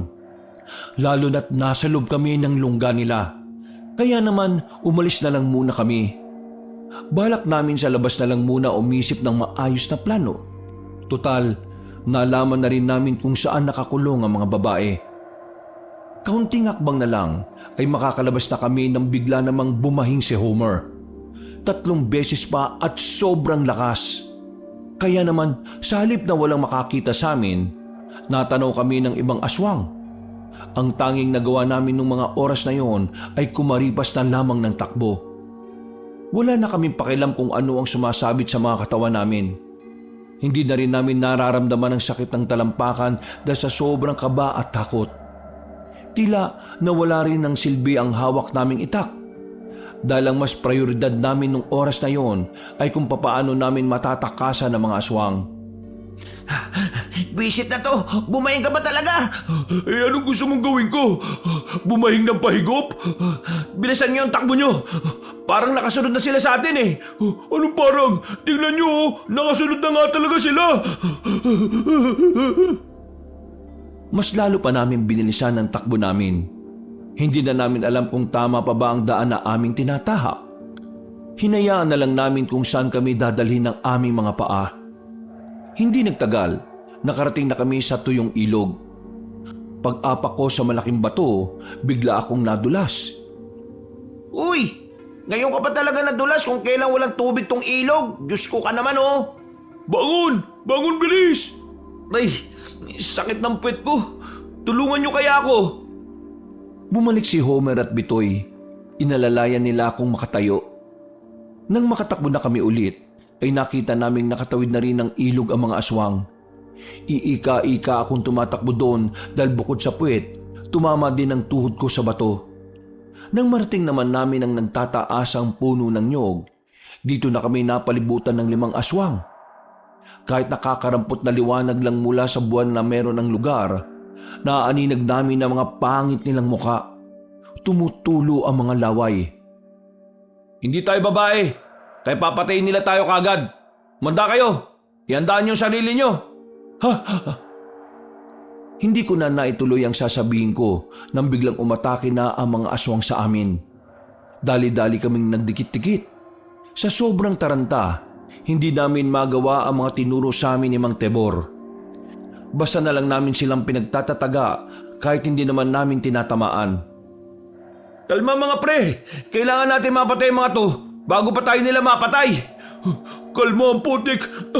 Sino kakalma ngayong karap na yung mga yan? Takot ka bali. Ikaw yung unang pumayag sa trabahong to eh. Muli na namang lumusob ang mga aswang. Pero sa pagkakataong ito, nagawa na namin silang mataga. Kahit pabara-bara, nasugatan naman namin ang mga yon. Nang mapansin namin na parang natigilan ng mga yon, kami naman ang gumawa ng paraan para sindakin sila. Ako ang unang lumusob sa mga aswang. Nang mapansin ng mga nilalang na parang sobrang tapang ko, hindi na rin sila nakaiwas. Gumana ang paninindak ko sa kanila. Ginaya naman ako nila Bitoy at Homer. Kaya yung 2 aswang na natira ay walang nagawa kundi ang umatras na lang. Hindi pa rin natapos ang lahat, kabanong. Kahit na nanalo kami sa labanan na yon, isang batalyon ng aswang naman ang sumunod sa amin. Buong akala namin na yun na talaga ang katapusan namin. Dahil kung sakaling inabutan kami ng maraming aswang, baka naging kwento na lang kami. Buti na lang, nakapagtago kami ng maigi. Lumubog kami sa sapa at hinintay silang makalagpas. Sobrang kabado kami noong mga oras na yun. Kasi akala namin, doon na talaga matatapos ang buhay namin. Kabanong, nagawa naming maiwanan ng mga aswang at tuluyang makaalis sa kagubatan. Pero bigo naman naming makuha ang taong dapat ay kasama namin sa pag-uwi. Masyado kasing peligroso at parang hindi rin namin kakayanin. Kulang ang mga itinuro sa amin ni Mang Tebor. Kung dudumugin kami ng isang batalyong aswang. Basang-basa ang suot namin na makabalik na kami sa amin. Pagpasok pa lang namin sa bakuran ni Mang Tebor, sumisigaw na agad si Bitoy. Mang Tibor! Mang Tibor! Kausapin mo kami na maayos! Mang Tibor! Ramdam na ramdam ko ang inis ni Bitoy noong mga oras na yon. Kahit ako rin kasi ay nainis sa nangyari. Unang-una, hindi namin inaasahan na palasyo ng mga aswang ang pupuntahan namin. Pangalawa, hindi totoong hindi sila mababangis at hindi na sila nasisindak kapag marami sila. Pangalawa, wala kaming sapat na sandata para labanan ng mga aswang ng malayuan. Puro itak lang. Itak na hindi rin naman papalag sakaling mapalibutan na kami ng isang damukal na aswang. Pagbukas ng pintuan, Bakit naman nagsisigaw kayo? Anong oras na Antakabalik na pala kayo. Nasaan ang anak ko? Sinabi mo sa amin, hindi mababangis ang mga aswang. Pero kanina, munti ka na kaming mamatay. Akala namin simpleng lugar lang ng mga aswang ang daratnan namin eh. Hindi yung baryo eh. Palasyo yun. Nahirapan kaming pasukin at nahirapan din kami lumabas. palasyo ng mga aswang? Oo, Mang Timur. Walang baryo, palasyo meron. At hindi sila kakaunti Ang dami nila. Anong laban namin sa kanila kung 3 lang kami? At hindi naman kami biyasa sa ganitong pinagagawa nyo Tinanggap namin ito kasi akala namin mga sisiw lang silang kalabanin. Pero kanina, para kaming nakikipaglaban sa mga gutom na leon Mang Tibor naman, bakit ba hindi niyo pa sinabi sa amin kung ano yung totoo? Papalag naman kami, basta mapaghandaan lang namin. Delikado na nga yung pinasok namin, mas lalo pang naging delikado kasi kulang ang impormasyon na meron kami. Kung ano ang mga sinabi ko sa inyo, yun lang din ang nalalaman ko. Kaya, oo nga, naroon na tayo na yun lang ang nalalaman nyo. Ang kaso, ang problema natin dito, yung nalalaman nyo ay parang masyado ng luma.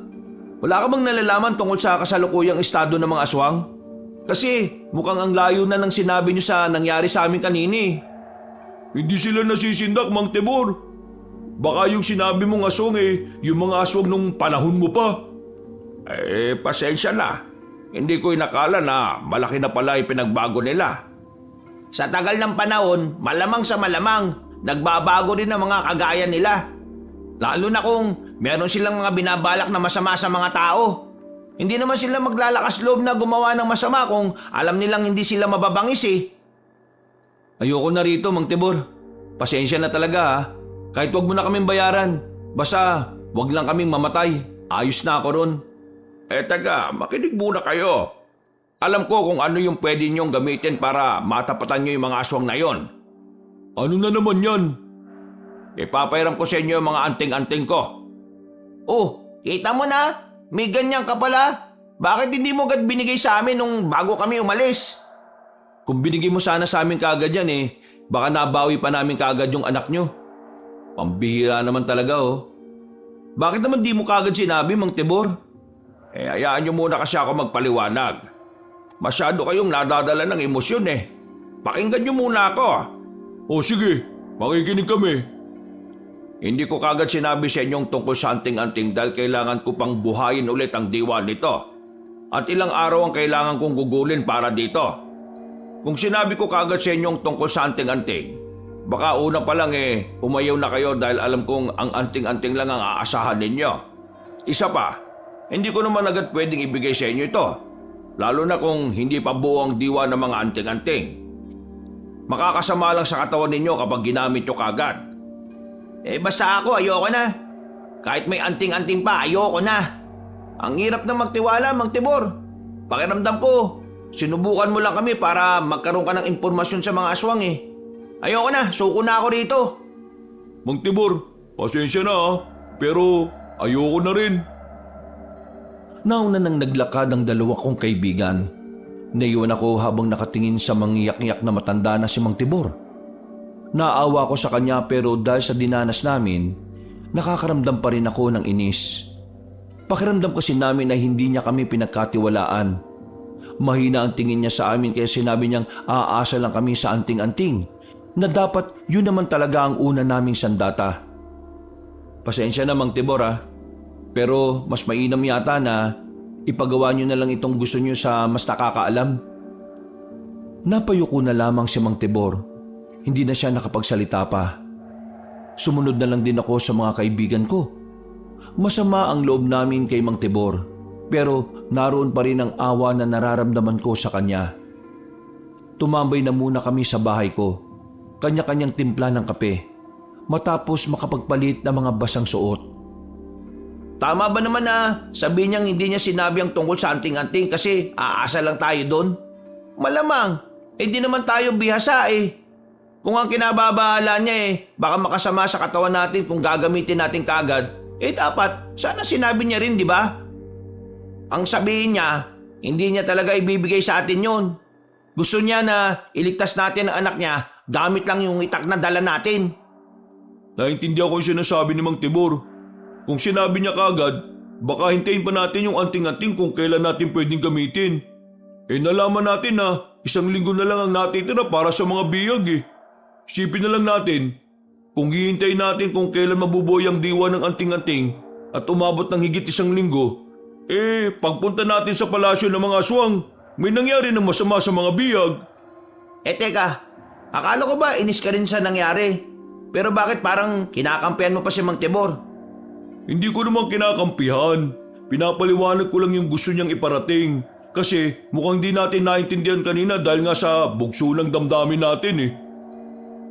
Bago pa sila magkainitang dalawa, pumagitna na ako.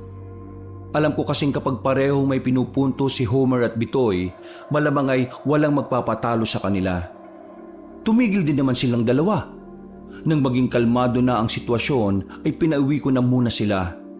Pakiramdam ko kasi noon, mas magiging malinis ang kaispan namin kung maghiwa-hiwalay na muna kami.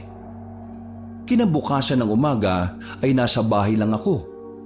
Wala akong gagawin. Nakalive kasi ako sa trabaho ko. Medyo nanginayang ako sa nangyari dahil nauwi lang sa bakasyon ang pag-leave ko na sana'y pera na ang kapalit. Pero higit sa pera, mahalaga pa rin naman sa akin na maibalik ang anak ni Mang Tibor. Ang kaso nga lang, tingin ko noon ay hindi na kami ang taong kailangan niya. Lumabas ako para bumili ng almusal. Wala pa ako sa tindahan, nakita ko naman si Aling Ermita. Umiiyak na naman.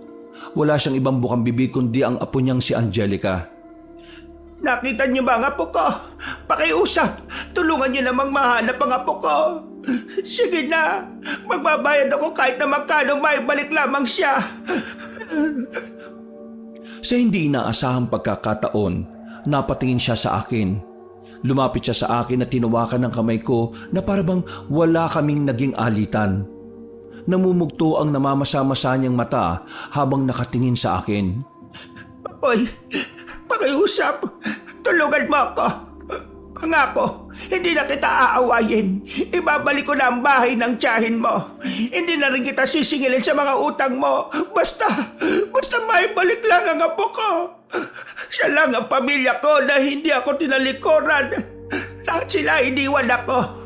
Ang apo ko na lang na si Angelica ang natitira sa akin. Kaya nagmamakawa ko sa iyo.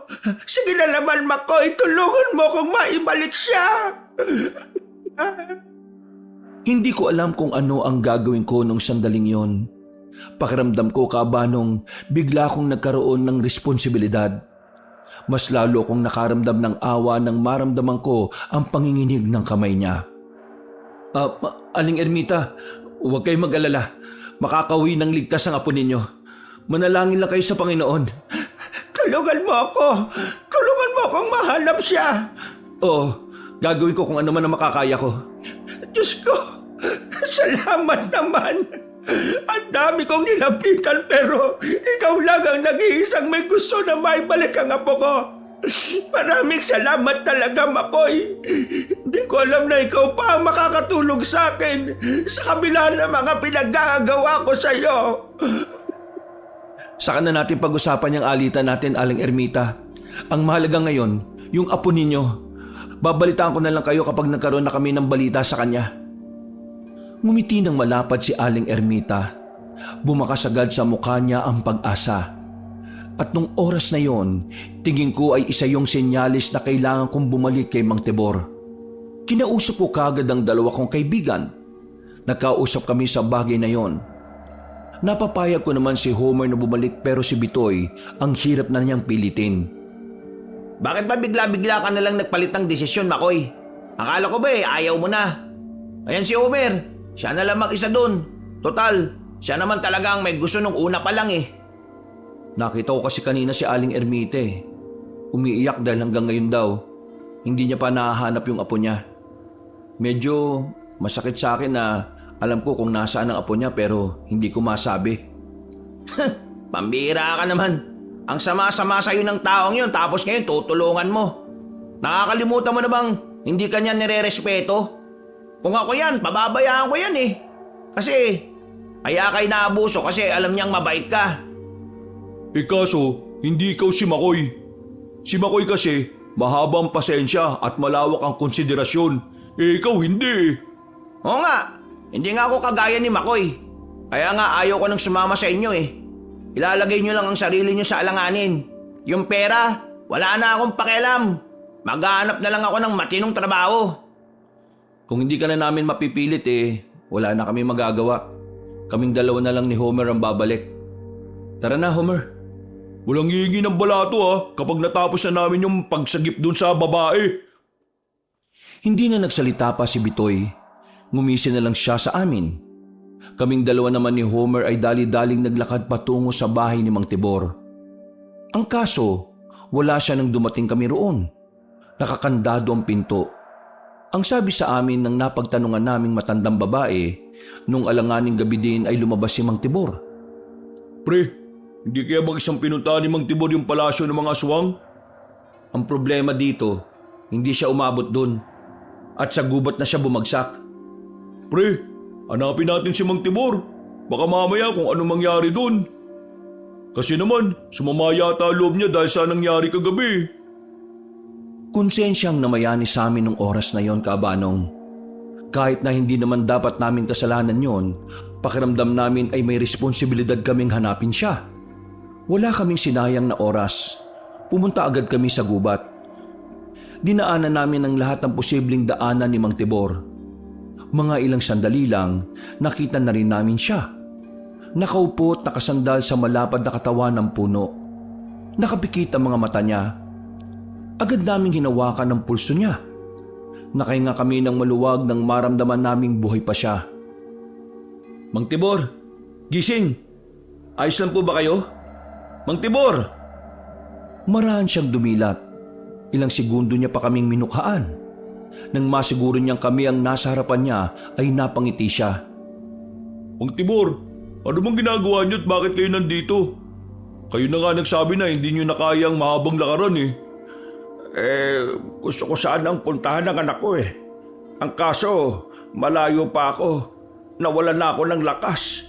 Ang sakit ng mga paa ko. Umuwi na po tayo. Hindi pwede. Magpapahinga lang muna ako tapos pupunta na ako ulit doon. Sabay na po kayo magpahinga. Kaming dalawa na lang po ni Homer ang bahala doon. Mang Tibor, babalikan namin ang palasyo ng mga aswang. Gagawa kami ng paraan kung paano sila maliligtas. Basta, ituro mo sa amin kung paano gamitin yung anting-anting na sinasabi mo ha. Talaga ba? Tutulungan niyo ulit ako? Nasaan si Bitoy? Hindi na namin sinama. Hindi pa rin kasi siya lumalamig dahil sa nangyari. Pero hayaan na natin siya. Nandito pa naman kaming dalawa ni Homer. Inalalayan namin si Mang Tibor na makatayo. At dahil masakit ang mga paa niya sa kakalakad, nagsalitan kami ni Homer na magpasan sa kanya. Hindi rin naman nagtagal ay nakabalik na kami sa bahay niya. Pinaupo na muna namin siya sa bakuran habang kami na rin ang nag-asikaso ng makakain. Ano nagpabago ng isip ng dalawa? May isang matanda rin akong kilala na nadukutan ng apo. Kapag nakikita ko siyang umiiyak, parang nararamdaman ko na ako yung nawala. Kayo agad ang naisip ko eh. Sa isip ko, wala kayong kakayahan na maibalik ang anak ninyo. Kaya desperado kayong humingi ng tulong sa iba. At yun ang nagpakirot ng kalooban ko. Hindi kaya ng konsensya ko na may isang magulang at matanda na nangungulila sa anak. Ako naman, umpisa pa lang naman eh. Gusto ko na talaga makatulong eh. Maraming salamat sa inyo. Kayo na lang talagang natitira kong pag-asa eh. Ngayong araw din, ipapagamit ko na sa inyo ang anting-anting. Pero Mang Tibor, paano ba gamitin yan? Hindi nyo na kailangan mag-alala. Basta kayanin ng katawan ninyo ang anting-anting na ang kusang kikilos para maging mahusay kayong mandirigma kontra sa mga aswang. Nagkatinginan kami ni Homer. Sa tingin pa lang ay mababakas na ang kaba na nabubuo sa kalooban namin. Pero noong mga sandaling yon ay buo na talaga ang desisyon namin. Tutulungan namin ang mga dapat tulungan. Susubukan naming iligtas ang mga dapat iligtas. Pagdating ng hapon, ipinasuot na sa amin ni Mang Tibor ang anting-anting. Nung una ay wala namang kaming nararamdaman. Ang akala namin, pangkaraniwang pulseras lang yon na gumagana lang kapag may aswang sa paligid. Pero makalipas lang ang ilang minuto, bigla na lamang kaming nakaramdam ni Homer ng kakaibang init sa katawan. Na parabang ikinukulong kami sa loob ng isang lutuan. Mang Tibor, anong nangyayari? Bakit ganito? Ang init! Sobrang init! Mang Tibor, tulungan mo kami. Kailangan niyong tiisin yan. Kapag kinaya yan ng katawan ninyo sa loob ng 10 minuto, ibig sabihin pwede niyong gamitin ng anting-anting. Napaiga na kami ni Homer sa lapag para kaming bulati na inaasinan. 10 minuto naming tiniis yun. Pagkatapos ay unti-unti na rin nawala ang nararamdaman namin. Pawis na pawis kami. Hingal na hingal at uhaw na uhaw. Agad naman kaming inabutan ni Mang Tibor ng sabaw ng buko. Ilang sandali lang, nagkaroon na rin kami ng lakas. Nagawa na rin naming makabangon. Pero medyo mahina pa rin ang tuhod namin. Mang Tibor, akala ko mamamatay na ako eh. Pabira. Pakiramdam ko kanina, yakap ako ni Satanas eh. Sobrang init. Kayong kinaya niyo ang matinding init na yon. Isa lang ang ibig sabihin nito. May kakayahan kayong magamit ang anting-anting na suot ninyo. Sinasabi niyo po ba na merong kapangyarihan tong anting-anting na to? Oo. Ang kapangyarihan na nagmumula sa kabutihan. Tanong ko lang Mang Homer, bakit hindi kayong gumamit nito? Ang isang antingero o albularyo kapag matanda na, hindi na kinakaya ang lakas na meron ng anting-anting. Maaari kong kamatay kung gagamitin ko yan kahit mahina na ang katawan ko. Kaya nga kayong napili ko kasi mukhang malalakas naman ang katawan ninyo. At hindi nga ako nagkamali. Kinaya ng katawan ninyo ang kapangyarihan ng anting-anting. Ngayon, ang anting-anting na ang bahala sa inyo. Mga bandang 6:00 ng gabi, tuluyan na kaming nakarecover sa nangyari. Bumalik na rin ang lakas namin. Sobrang gaan sa pakiramdam. Para kaming ipinanganak ulit. Ipikit niyo ang mga mata ninyo. Mag-aalay ako ng dasal na magsisilbing gabay sa inyong paglalakbay. Huminga kayo ng malalim at damhin natin ang Panginoon. Nagdasal kami ng taimtim. Nakatulong ang dasal na yun para kahit papaano ay mabawasan ang kaba na dinadala namin. Pagkatapos, nagpaalam na rin kami kay Mang Tibor. Anong nararamdaman mo ngayon, pre? Magaan. Sobrang gaan. Parang preskong-presko. Pero may kaunting kaba akong nararamdaman. May kaba nga rin ako eh. Kasi paano kung hindi gumana yung anting-anting? Ang sabi ni Mang Tibor kanina, gagana ang anting-anting kung magtitiwala tayo sa kanya. Huwag nating isipin na hindi gagana. Maging positibo lang tayo. Kasi tingin ko, kung ano yung nararamdaman natin, nakaka-apekto yun sa magiging papel ng anting-anting sa laban natin. Kung sa bagay, may tama ka naman. Kung sana kasama natin si Bitoy dito, masaya no? Hayaan na natin siya. May katwiran din naman siya eh. Hindi lang talaga makakapareho mga pananaw natin. Maya-maya lang ay napatigil kami sa nilalakaran namin. Pareho naming narinig ang mga tapak ng paa sa mga tuyong dahon kahit na nasa malayo pa lang yun. Nung oras na yun, pakiramdam ko isa na yun sa kakaibang kakayahan namin dahil sa anting-anting. Ang pagiging matalas ang pandinig. Pre, mga aswang yata. Naamoy mo rin? Oo eh. Ito na yata yung kapangyarihan ng anting-anting. Huwag ka maingay. Maganda na tayo. Nagtago kami sa likuran ng puno. Habang palakas ng palakas sa mga naririnig naming naglalakad, nararamdaman namin na parang mas lalo kaming nasasabik. Bigla na lang nawala ang kaba. Napalitan na ito ng kaganahan. Hindi nga nagtagal, dumaan na ang mga aswang. Lumabas naman kami agad ni Homer.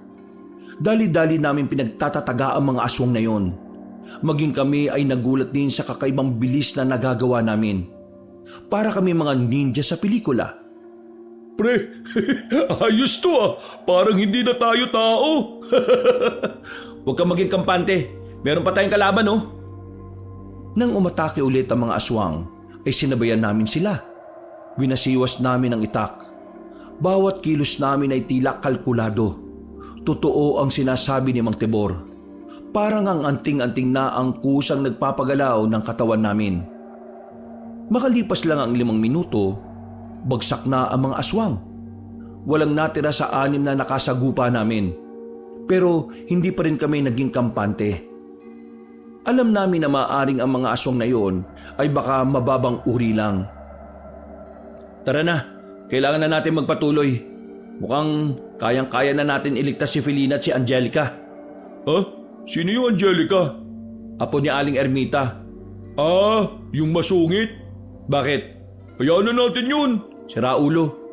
Hindi lang naman si Felina ang nakakulong dun eh. Marami sila. Kaya dapat, bago dumating ang itinakda nilang araw para gamitin ng kababaihan, kailangan na natin silang mailigtas. Hindi na namin sinayang mga sandali. Agad na rin naming nilisa ng parting yun ng gubat. Sinasamantala namin na gumagana ang anting-anting. Parang normal lang sa amin ang lahat ng nangyari. Wala kaming pangamba. Wala kaming kaba na nararamdaman. Na parabang matagal na namin ginagawa ang pagpaslang ng mga aswang. Sa pagpapatuloy namin, natanaw na rin namin sa wakas ang palasyo ng mga aswang. Hindi gaya nung una naming nakapunta roon, hindi na kami natatanga kung saan kami dadaan. Nakaisip kagad kami ng magandang direksyon na kung saan ay walang makakakitang aswang sa amin. Nakakatulong din kasi ang paglakas sa mga pandama namin, kaya kahit malayo sila, alam na agad namin kung paparating sila. Pre, mas maganda siguro kung doon tayo dadaan. Hindi pwede. Nararamdaman ko, may daanan dyan. Hanggat maaari, huwag tayong gagawa ng eksena hanggat hindi pa natin napapatakas sa mga bihag. Ay, oo nga pala. Paano pala natin ilalabas yung mga bihag doon kung gano'n sila karami? Oo nga no. Mahirapan tayo sa dami nila. Imposibleng walang mag-iingay. Di bale, may naisip na akong paraan. Ikaw ang magliligtas sa kanila. Habang ako naman, guguluhin ko yung mga aswang para nasa akin lang yung atensyon nila. Sigurado ka ba sa sinasabi mo? Delikado yan, pre. Alam kong delikado, pero wala naman na tayong ibang magagawa eh. Kung sasama ako sa inyo, matutuon lang sa atin ang lahat ng atensyon nila. O sige, basta ipangako mo sa akin, makakasunod ka sa amin ha. Mag-ooras ako. Kailangan 3 minuto lang, wala na kayo sa palasyo. Gawin mo ang lahat na makakaya mo para makaalis kagad kayo. Kapag tapos na ang 3 minuto, saka ako susunod sa inyo. O sige, copy. Habang wala pang aswang sa daraanan namin, ay sinamantala na namin yun. Mabilis kaming tumakbo at nakapasok sa loob ng palasyo. Marami ang bantay sa harapan, kaya naghanap na muna kami ng ibang mapapasukan. Medyo nahirapan kami makapasok ng mga sandaling yon. Siguro dahil sa nangyari nung unang beses kaming nagpunta roon. Kaya hinintay talaga namin na mawala sila. Nang makakuha na ng magandang tiyempo, mabilis naming tinakbo ang direksyon na yon patungo sa kulungan ng mga kababaihan. Nang makarating kami roon, ay naabutan namin ng 2 aswang na nagbabantay. Hindi na kami nagsayang ng oras. Agad naming pinaslang ang 2 para hindi makagawa pa ng kahit na anong ingay. Shh! Huwag kayong maingay. Ililigtas namin kayo. Pakawalan niyo kami rito, pakiusap. Ikaw ba yung anak ni Mang Tebor? Oo, ako nga. Kaya pakiusap, pakawalan niyo kami. Ayaw namin maging parausan ng mga aswang. O kalma, huwag kayong maingay. Sasamahan kayo ni Homer para makaalis. Homer, sirain na natin yung mga kandado. Dahil sa lakas na meron ng anting-anting, sinira namin ang kandado gamit ang dulo ng itak. Kahit ang babaeng naroon ay nagulat din sa ginawa namin. Pre, gagawin ko yung napag-usapan natin ha. Ikaw nang bala sa kanila. Oo, mag-iingat ka pre. Mangako ka ha, babalik ka ha. Oo, makakabalik ako. Susunod ako sa inyo. Mabilis kong nilisan ang kulungan. Agad kong hinanap ang parte ng palasyo na kung saan maraming aswang. Nang makakita ko na nagtutumpukan, agad ko silang pinagtatataga. Ginamit ko ang kapangyarihan ng anting-anting kaya hindi pangkaraniwan ang bilis ko. Sa ginawa kong yon, mas dumami ang aswang na nakakakita sa akin. Tumakbo ko papunta sa kabilang direksyon.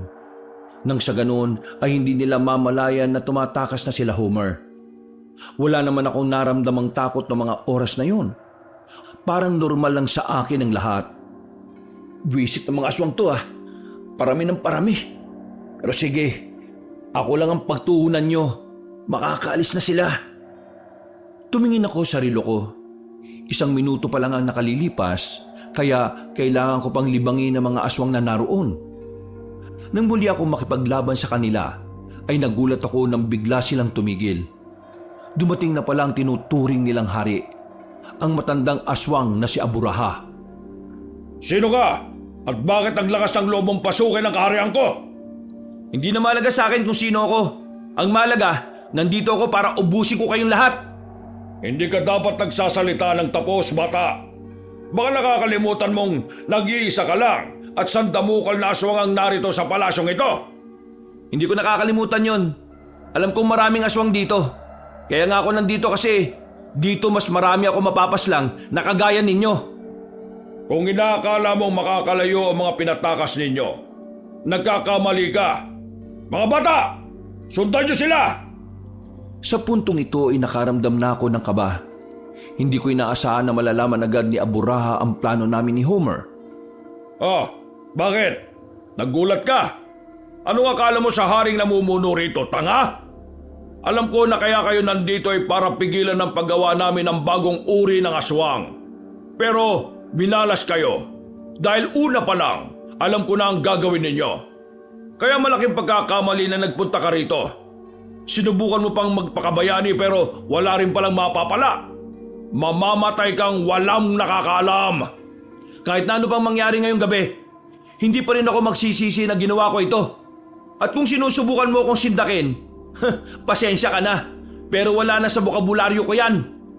Wala sa bokabularyo? Dahil may suot kang anting-anting. Kapag nawala yan sa kamay mo, tingnan natin kung hindi ka manginig sa takot. Napalunok ako ng lahaway kabanong. Kahit na itanggi ko, kitang-kita ang kaba na nag-ahari sa kalooban ko. Pero noong mga sandaling yon, pinipilit kong hindi lamunin ng takot. Naramdaman ko kasi na parang humihina ang anting-anting kapag nawawalan ako ng pag-asa. Bata ka pa at mukhang wala ka namang alam sa pakikipaglaban sa mga aswang. Napilitan ka lang sigurong gawin ito. Pero kawawa ka ngayon dito. Mapagtatanto mong mas mabuti nang natulog ka na lang sa bahay kesa nagpunta ka rito. Mga bata, patayin niyo ang isang yan! Pinalibutan ako ng mga aswang na naroon. Hinanda ko naman ang sarili ko. Sandali akong pumikit para magsagawa ng matinding konsentrasyon. Pagdilat ko, nasa harapan ko na ang isang aswang. Madali akong nakailag. Nagawa ko yung patamaan ng itak ko at sinaksak ko kagad sa tiyan. Napatalo naman ako nang sabay-sabay silang lumapit sa akin. Pinakitaan ko ng bilis si Aburaha kaya napatay ko kagad ang 5 aswang na unang umatake. Magaling! Mahusay! Ang kaso nga lang, kakaunti lang naman ang kinalaban mo. Tingnan na lang natin kapag sabay-sabay silang umatake sa'yo. Wala akong pakialam, kahit sumabay ka pa sa kanila. Tumingin ulit ako sa relo ko. Napansin kong lagpas na ng 3 minuto. Oras na sana noon para sundan sila Homer. Pero dahil alam ni Aburaha ang plano namin, mas pinili ko na lang na manatili roon kaysa masundan nila kami. O anong problema? May oras pa ba na dapat nakasunod ka na sa kanila? O baka mas pinili mo na lang na dito ka na mamamatay? Ang dami mong daldal. Bumaba ka dyan at ikaw humarap sa akin. Ha? Kapal naman ang mukha mong humarap agad sa hari. Talunin mo muna ang mga kawal ko. Ganun ba? Eh di sige. Ginamit ko na naman ang kapangyarihan ng anting-anting. Lumakas ang lahat ng pandama ko. Kaya kahit anong gawing lapit sa akin ng mga aswang, hindi nila ako matamaan. Madali ko lang silang naiilagan. Nung mga sandaling yon, inisip ko na lang na dapat makalayo sila Homer. Kaya kahit na alam kong malalagay din ang buhay ko sa alanganin kapag tumagal, hindi ko na yun inintindi pa. Makalipas lang ang 5 minuto, napatay ko na ang mga aswang na humarap sa akin. Nakakalat na ang mga katawan nila sa lapag. Pero sa puntong ito, naramdaman ko na rin ang mga hapdi ng sugat ko sa katawan. Oh, paano ba yan? Natalo ko na mga kawal mo. Baka pwedeng bumaba ka na dyan at kalabanin mo na ako. Talagang pinapahanga mo ko, bata. Kung yan ang gusto mo, sige, pagbibigyan kita.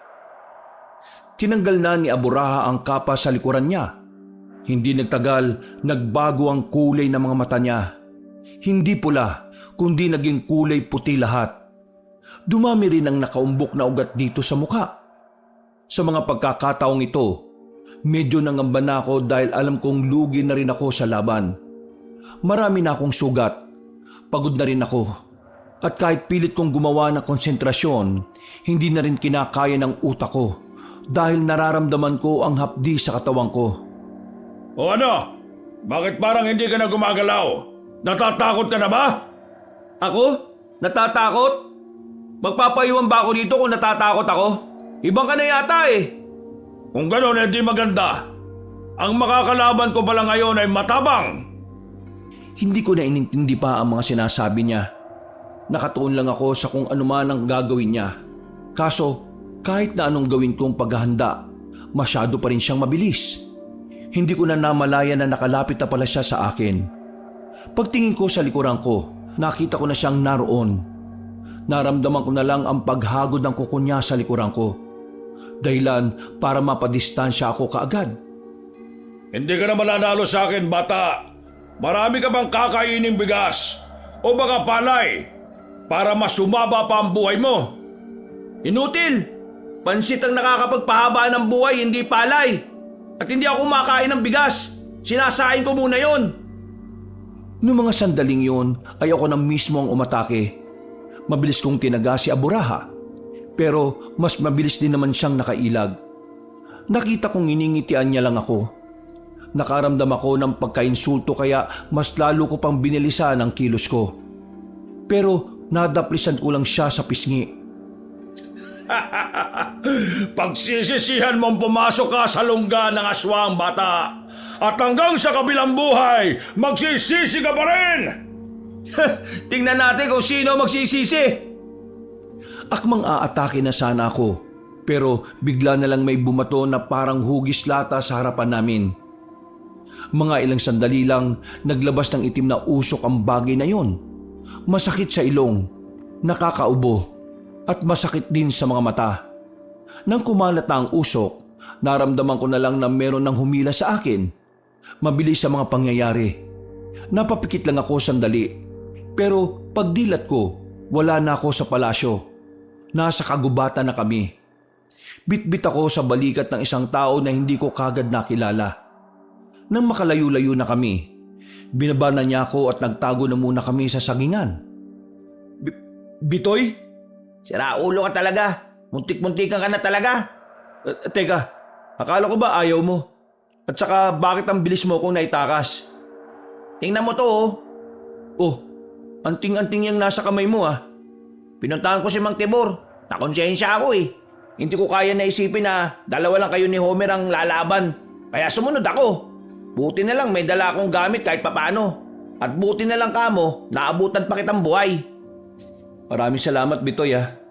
Ang buong akala ko hindi ka na talaga susunod. Niligtas mo pa ang buhay ko. Utang mo sa akin ang buhay mo ah. Kaya kapag natapos na ang lahat ng ito, maninilbihan ka sa akin bilang alipin. Ha? Ano ka, buang? Teka, nasaan pala si Homer? Hindi mo pala siya inabutan? Nakalis na siya kasama yung mga bihag. Naroon na rin si Felina at Angelica. Ang problema, may mga aswang na sumusunod sa kanila. Kaya nag-aalala rin ako na baka maabutan sila. Tara, sundan natin sila. Nasaan mo sila dumaan? Dun, sa mandang yun. Kaya mo naman tumakbo? Oo naman. Bigla mo lang talaga akong binitbit Malamang, para mas madali tayong makalis doon. Tumakbo kami ng mabilis ni Bitoy sa pagbabaka sakaling maabutan namin sila Homer. Pero hindi pa kami nakakarating doon ay hinarang na kami ng aswang na hindi bababa sa 10. Sa puntong ito, unang beses kong makikita si Bitoy na makikipaglaban. Pre, sa likod ka lang muna. Ha? Bakit? May tama ka Ipahinga mo muna yan. Mamaya ka na ulit gumalaw kapag yung matanda na ulit yung kalaban natin. Sige, sabi mo Hoy, mga pangit! Lapit! Lumapit kayo sa akin! Naguunahan ng mga aswang na umatake sa amin. Pero hindi naman nagpadaig si Bitoy sa mga sandaling yon. Nagpakita siya kaagad ng malupitang galaw. 3 agad na aswang ang kanyang napatumba.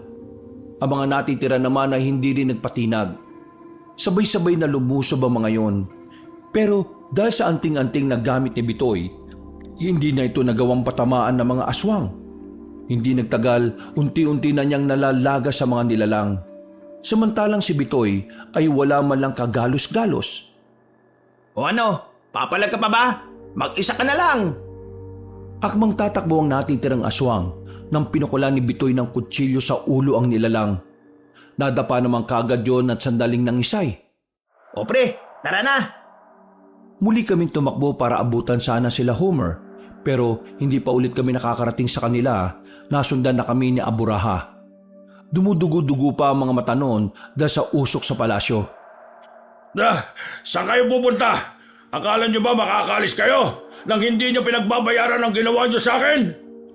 Usok lang naman yung galit na galit ka na. Mahina ka pala eh. Visit na usok yan.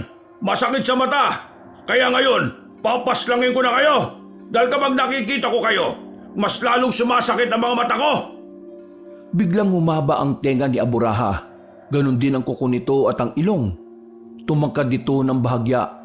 Naririnig pa namin ang paglagutok ng mga buto nito na tila humahaba rin. Anong nangyayari sa buwang na yan?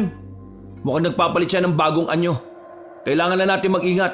Mas malakas ang aswang na yan kapag ganyan. Mabuti naman na tala mo para bago man lang kayo mamatay, matikman ninyo ang pinakamalakas na bersyon ng hari ng mga aswang. Ilag pre! Nagawa namin makailag nang biglang lumapit si Aburaha. Ang kaso nga lang, hindi pa nakakaayos ng forma, nakalapit na siya kagad sa akin. Pero sinalag ni Bitoy ang atake ni Aburaha gamit ang itak. Sinamantala ko naman ang pagkakataon. Mabilis akong kumilos para sana tagain ang matandang aswang. Pero nahawakan niya ang kamay ko. Diniinan niya ang paghawak hanggang sa maramdaman kong parang nadudurog na ang mga buto ko. Buti na lang ay agad ako nakaisip ng paraan. Sinipa ko siya sa pagitan ng mga hita niya kaya niya ako nabitiwan. Si Bitoy naman ay sinamantala yon. Tinaga niya si Aburaha at nadaplisan naman ito sa braso. Hindi ko inakala na may kausayan ka rin pala. Ito kasi isang ito, parang sa una lang magaling. Hindi ko kailangan ng papuri mo kung tatapakan mo lang ang pagkatao ng kasama ko. Huwag mo masyadong malitin si Makoy. Hindi mo alam kung anong kayang gawin yan. Pinukulan ni Bitoy ng kutsilyo si Aburaha. Nasa luyo ng matandang aswang. Pero ang hindi nito alam ay patibong lang yon. Nang makita naming wala na sa forma si Aburaha, ay hindi na kami nagsayang ng pagkakataon. Sabay naming tinaga ang haring aswang at tinamaan naman ito sa dibdib. Sumirit agad ang dugo nito. Napalayo siya ng bahagya. Natigilan at parang biglang napaisip. Pero nagtaka na lang kami nang bigla siyang tumawa. Anong nakakatawa? Anong nakakatawa? Natatawa ko kasi hindi ko maramdaman ang ginawa ninyo. Hindi mo maramdaman? Huwag mo kaming lokohin, oh! Hindi nyo malambay na alam kung anong abilidad ang hari ng mga aswang? Pumunta agad kayo rito nang wala kayong ideya kung sino ako? Mga inutil! Bitoy, mukhang hindi siya tinatablan ng itak natin. Humanda kayo sa akin ngayon! Puro ka pagbabanta. Wala ka namang ginagawa ng malala. Napapikit lang kami sandali. Naramdaman na lang namin na nasa likuran namin siya. Muntikan na kaming hindi makahinga sa lakas ng suntok na ginawa niya. Tumilapong kaming dalawa ni Bitoy. Subsub ang mukha namin sa lupa. Hindi pa siya nakontento. Pinagsisisipaan niya pa kami ng malakas hanggang sa mapadapa na nga kami sa lapag. Ang lakas naman ng loob niyong mangarap na matatalo niyo ako. Hanggang dito na lang ang paglalakbay ninyo. Ang susunod niyong paglalakbay ay ang papunta sa itinuturing niyong langit. Dinakma niya ako sa kwelyo at padabog na ibinagsak sa lapag. Si Bitoy naman ay dinakma niya rin at sinampal ng malakas. Sino kaya sa inyo ang magandang unahin? Tingin ko, ikaw. Ikaw ang huling dumating eh. Gawin mo na yung makakaya mo. Hindi yung dami mong pang sinasabi. Ipinikit ko na ang mga mata ko. Gumawa ako ng matinding konsentrasyon. Sinubukan kong kumonekta sa kapangyarihan ng anting-anting. Pagdilat ko, biglang nagkaroon ng kakaibang lakas ang katawan ko. Parang bumalik sa dati ang lakas ko. Pagtayo ko, binangga ko si Aburaha para pigilan siya sa gagawin niya kay Bitoy. Nang mabalandra ko siya, ay umibabaw ako sa kanya. Pinagsasasapak ko siya ng marami. Nagagawa niya akong salagin pero hindi ko siya tinigilan. Dugo na ang buong mukha niya nang magawa niya akong itulak. Wow! Kakaiba ka pre! Ginulat mo naman ako! Magpahinga ka lang muna dyan. Ako naman ang bahala sa isang ito. Ha! Lumakas na naman ang loob mo! Akala mo yata huwag ka nang dumaldal! Nilapitan ko siya kagad matapos kong damputin ang itak. Tinaga ko siya ng maraming beses. Nakasalag lang siya gamit ang braso niya. Nang mukhang hindi na siya makakapalag, ay mabilis siyang tumalon patungo sa sanga ng puno. O bakit? Hindi mo na ba kayang pumalag? Hindi kayang pumalag? Hintayin mo lang! Ipapakita ko sa iyo kung ano talaga ang hinahanap mo! Nakita na lang namin na nangingisay na naman siya. Medyo nabigla kami kasi ang akala namin yung nakita namin ang pinakahulinan niyang pagpapalit. Hinanda ko na ang sarili ko dahil kakaibang lakas ang nararamdaman ko sa kanya.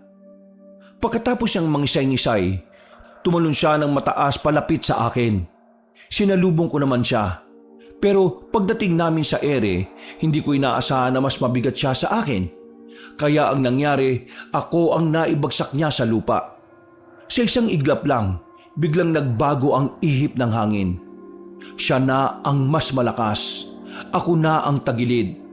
Pagtingin ko kay Bitoy, nakatayo na siya at agad na lumapit sa amin.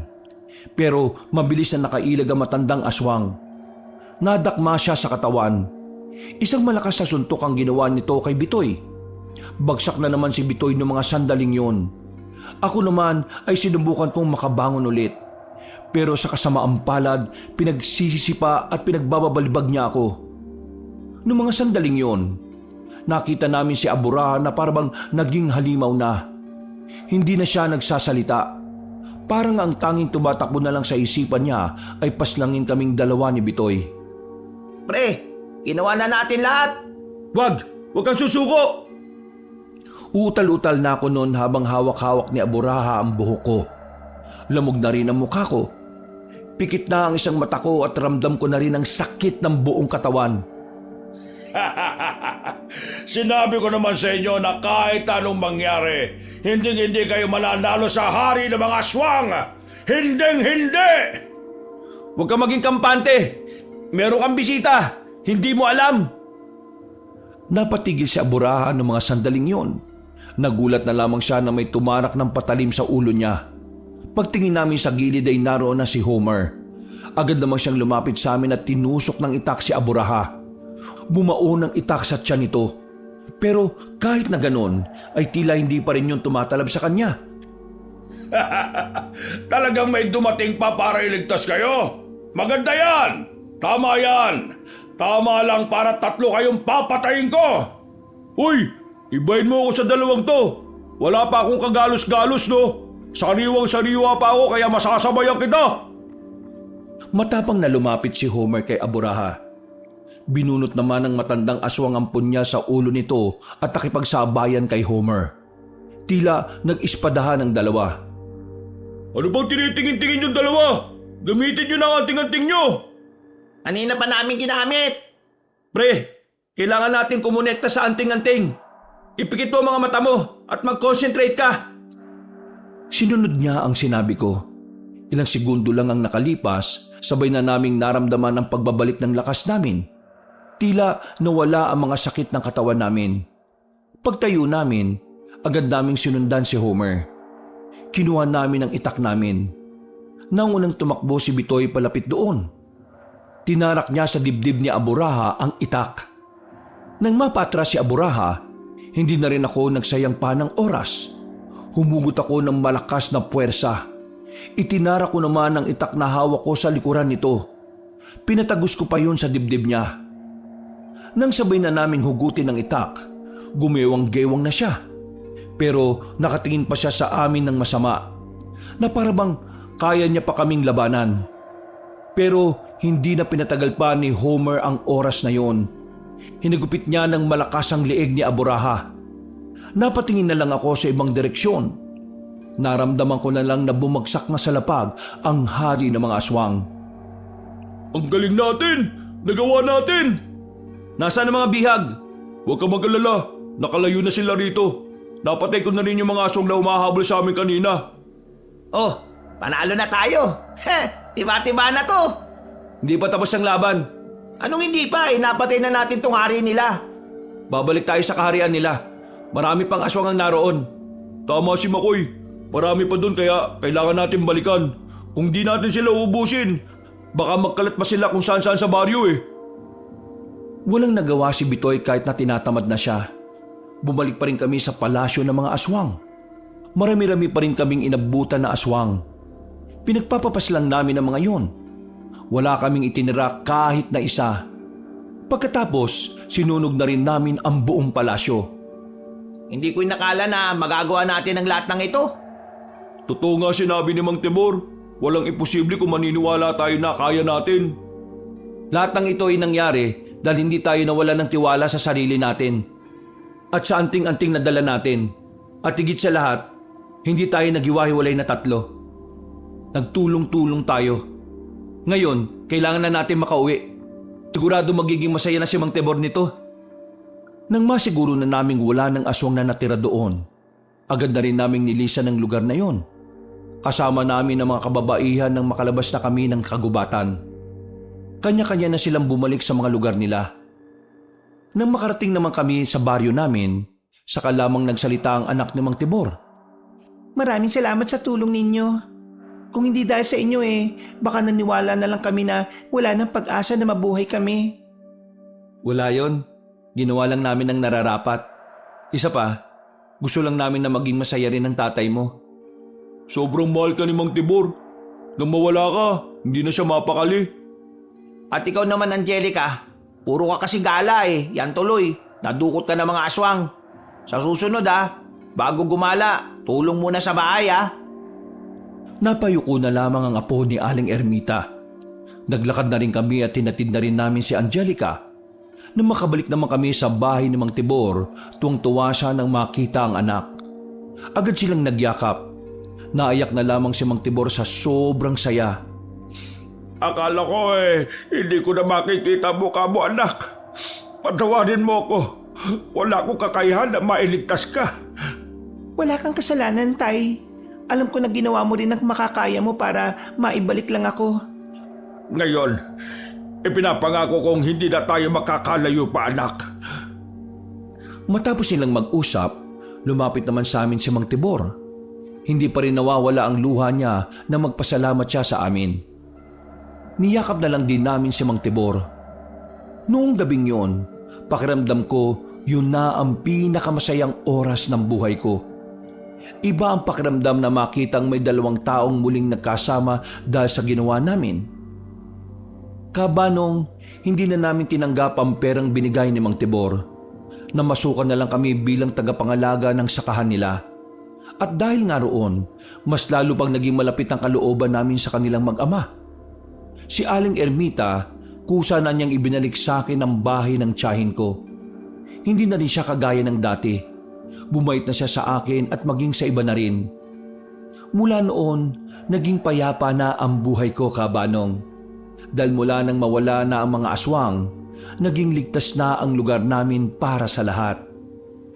Hanggang dito na lang po ang aking kwento, Kabanong. Maraming salamat po sa inyong lahat, mga kabangers.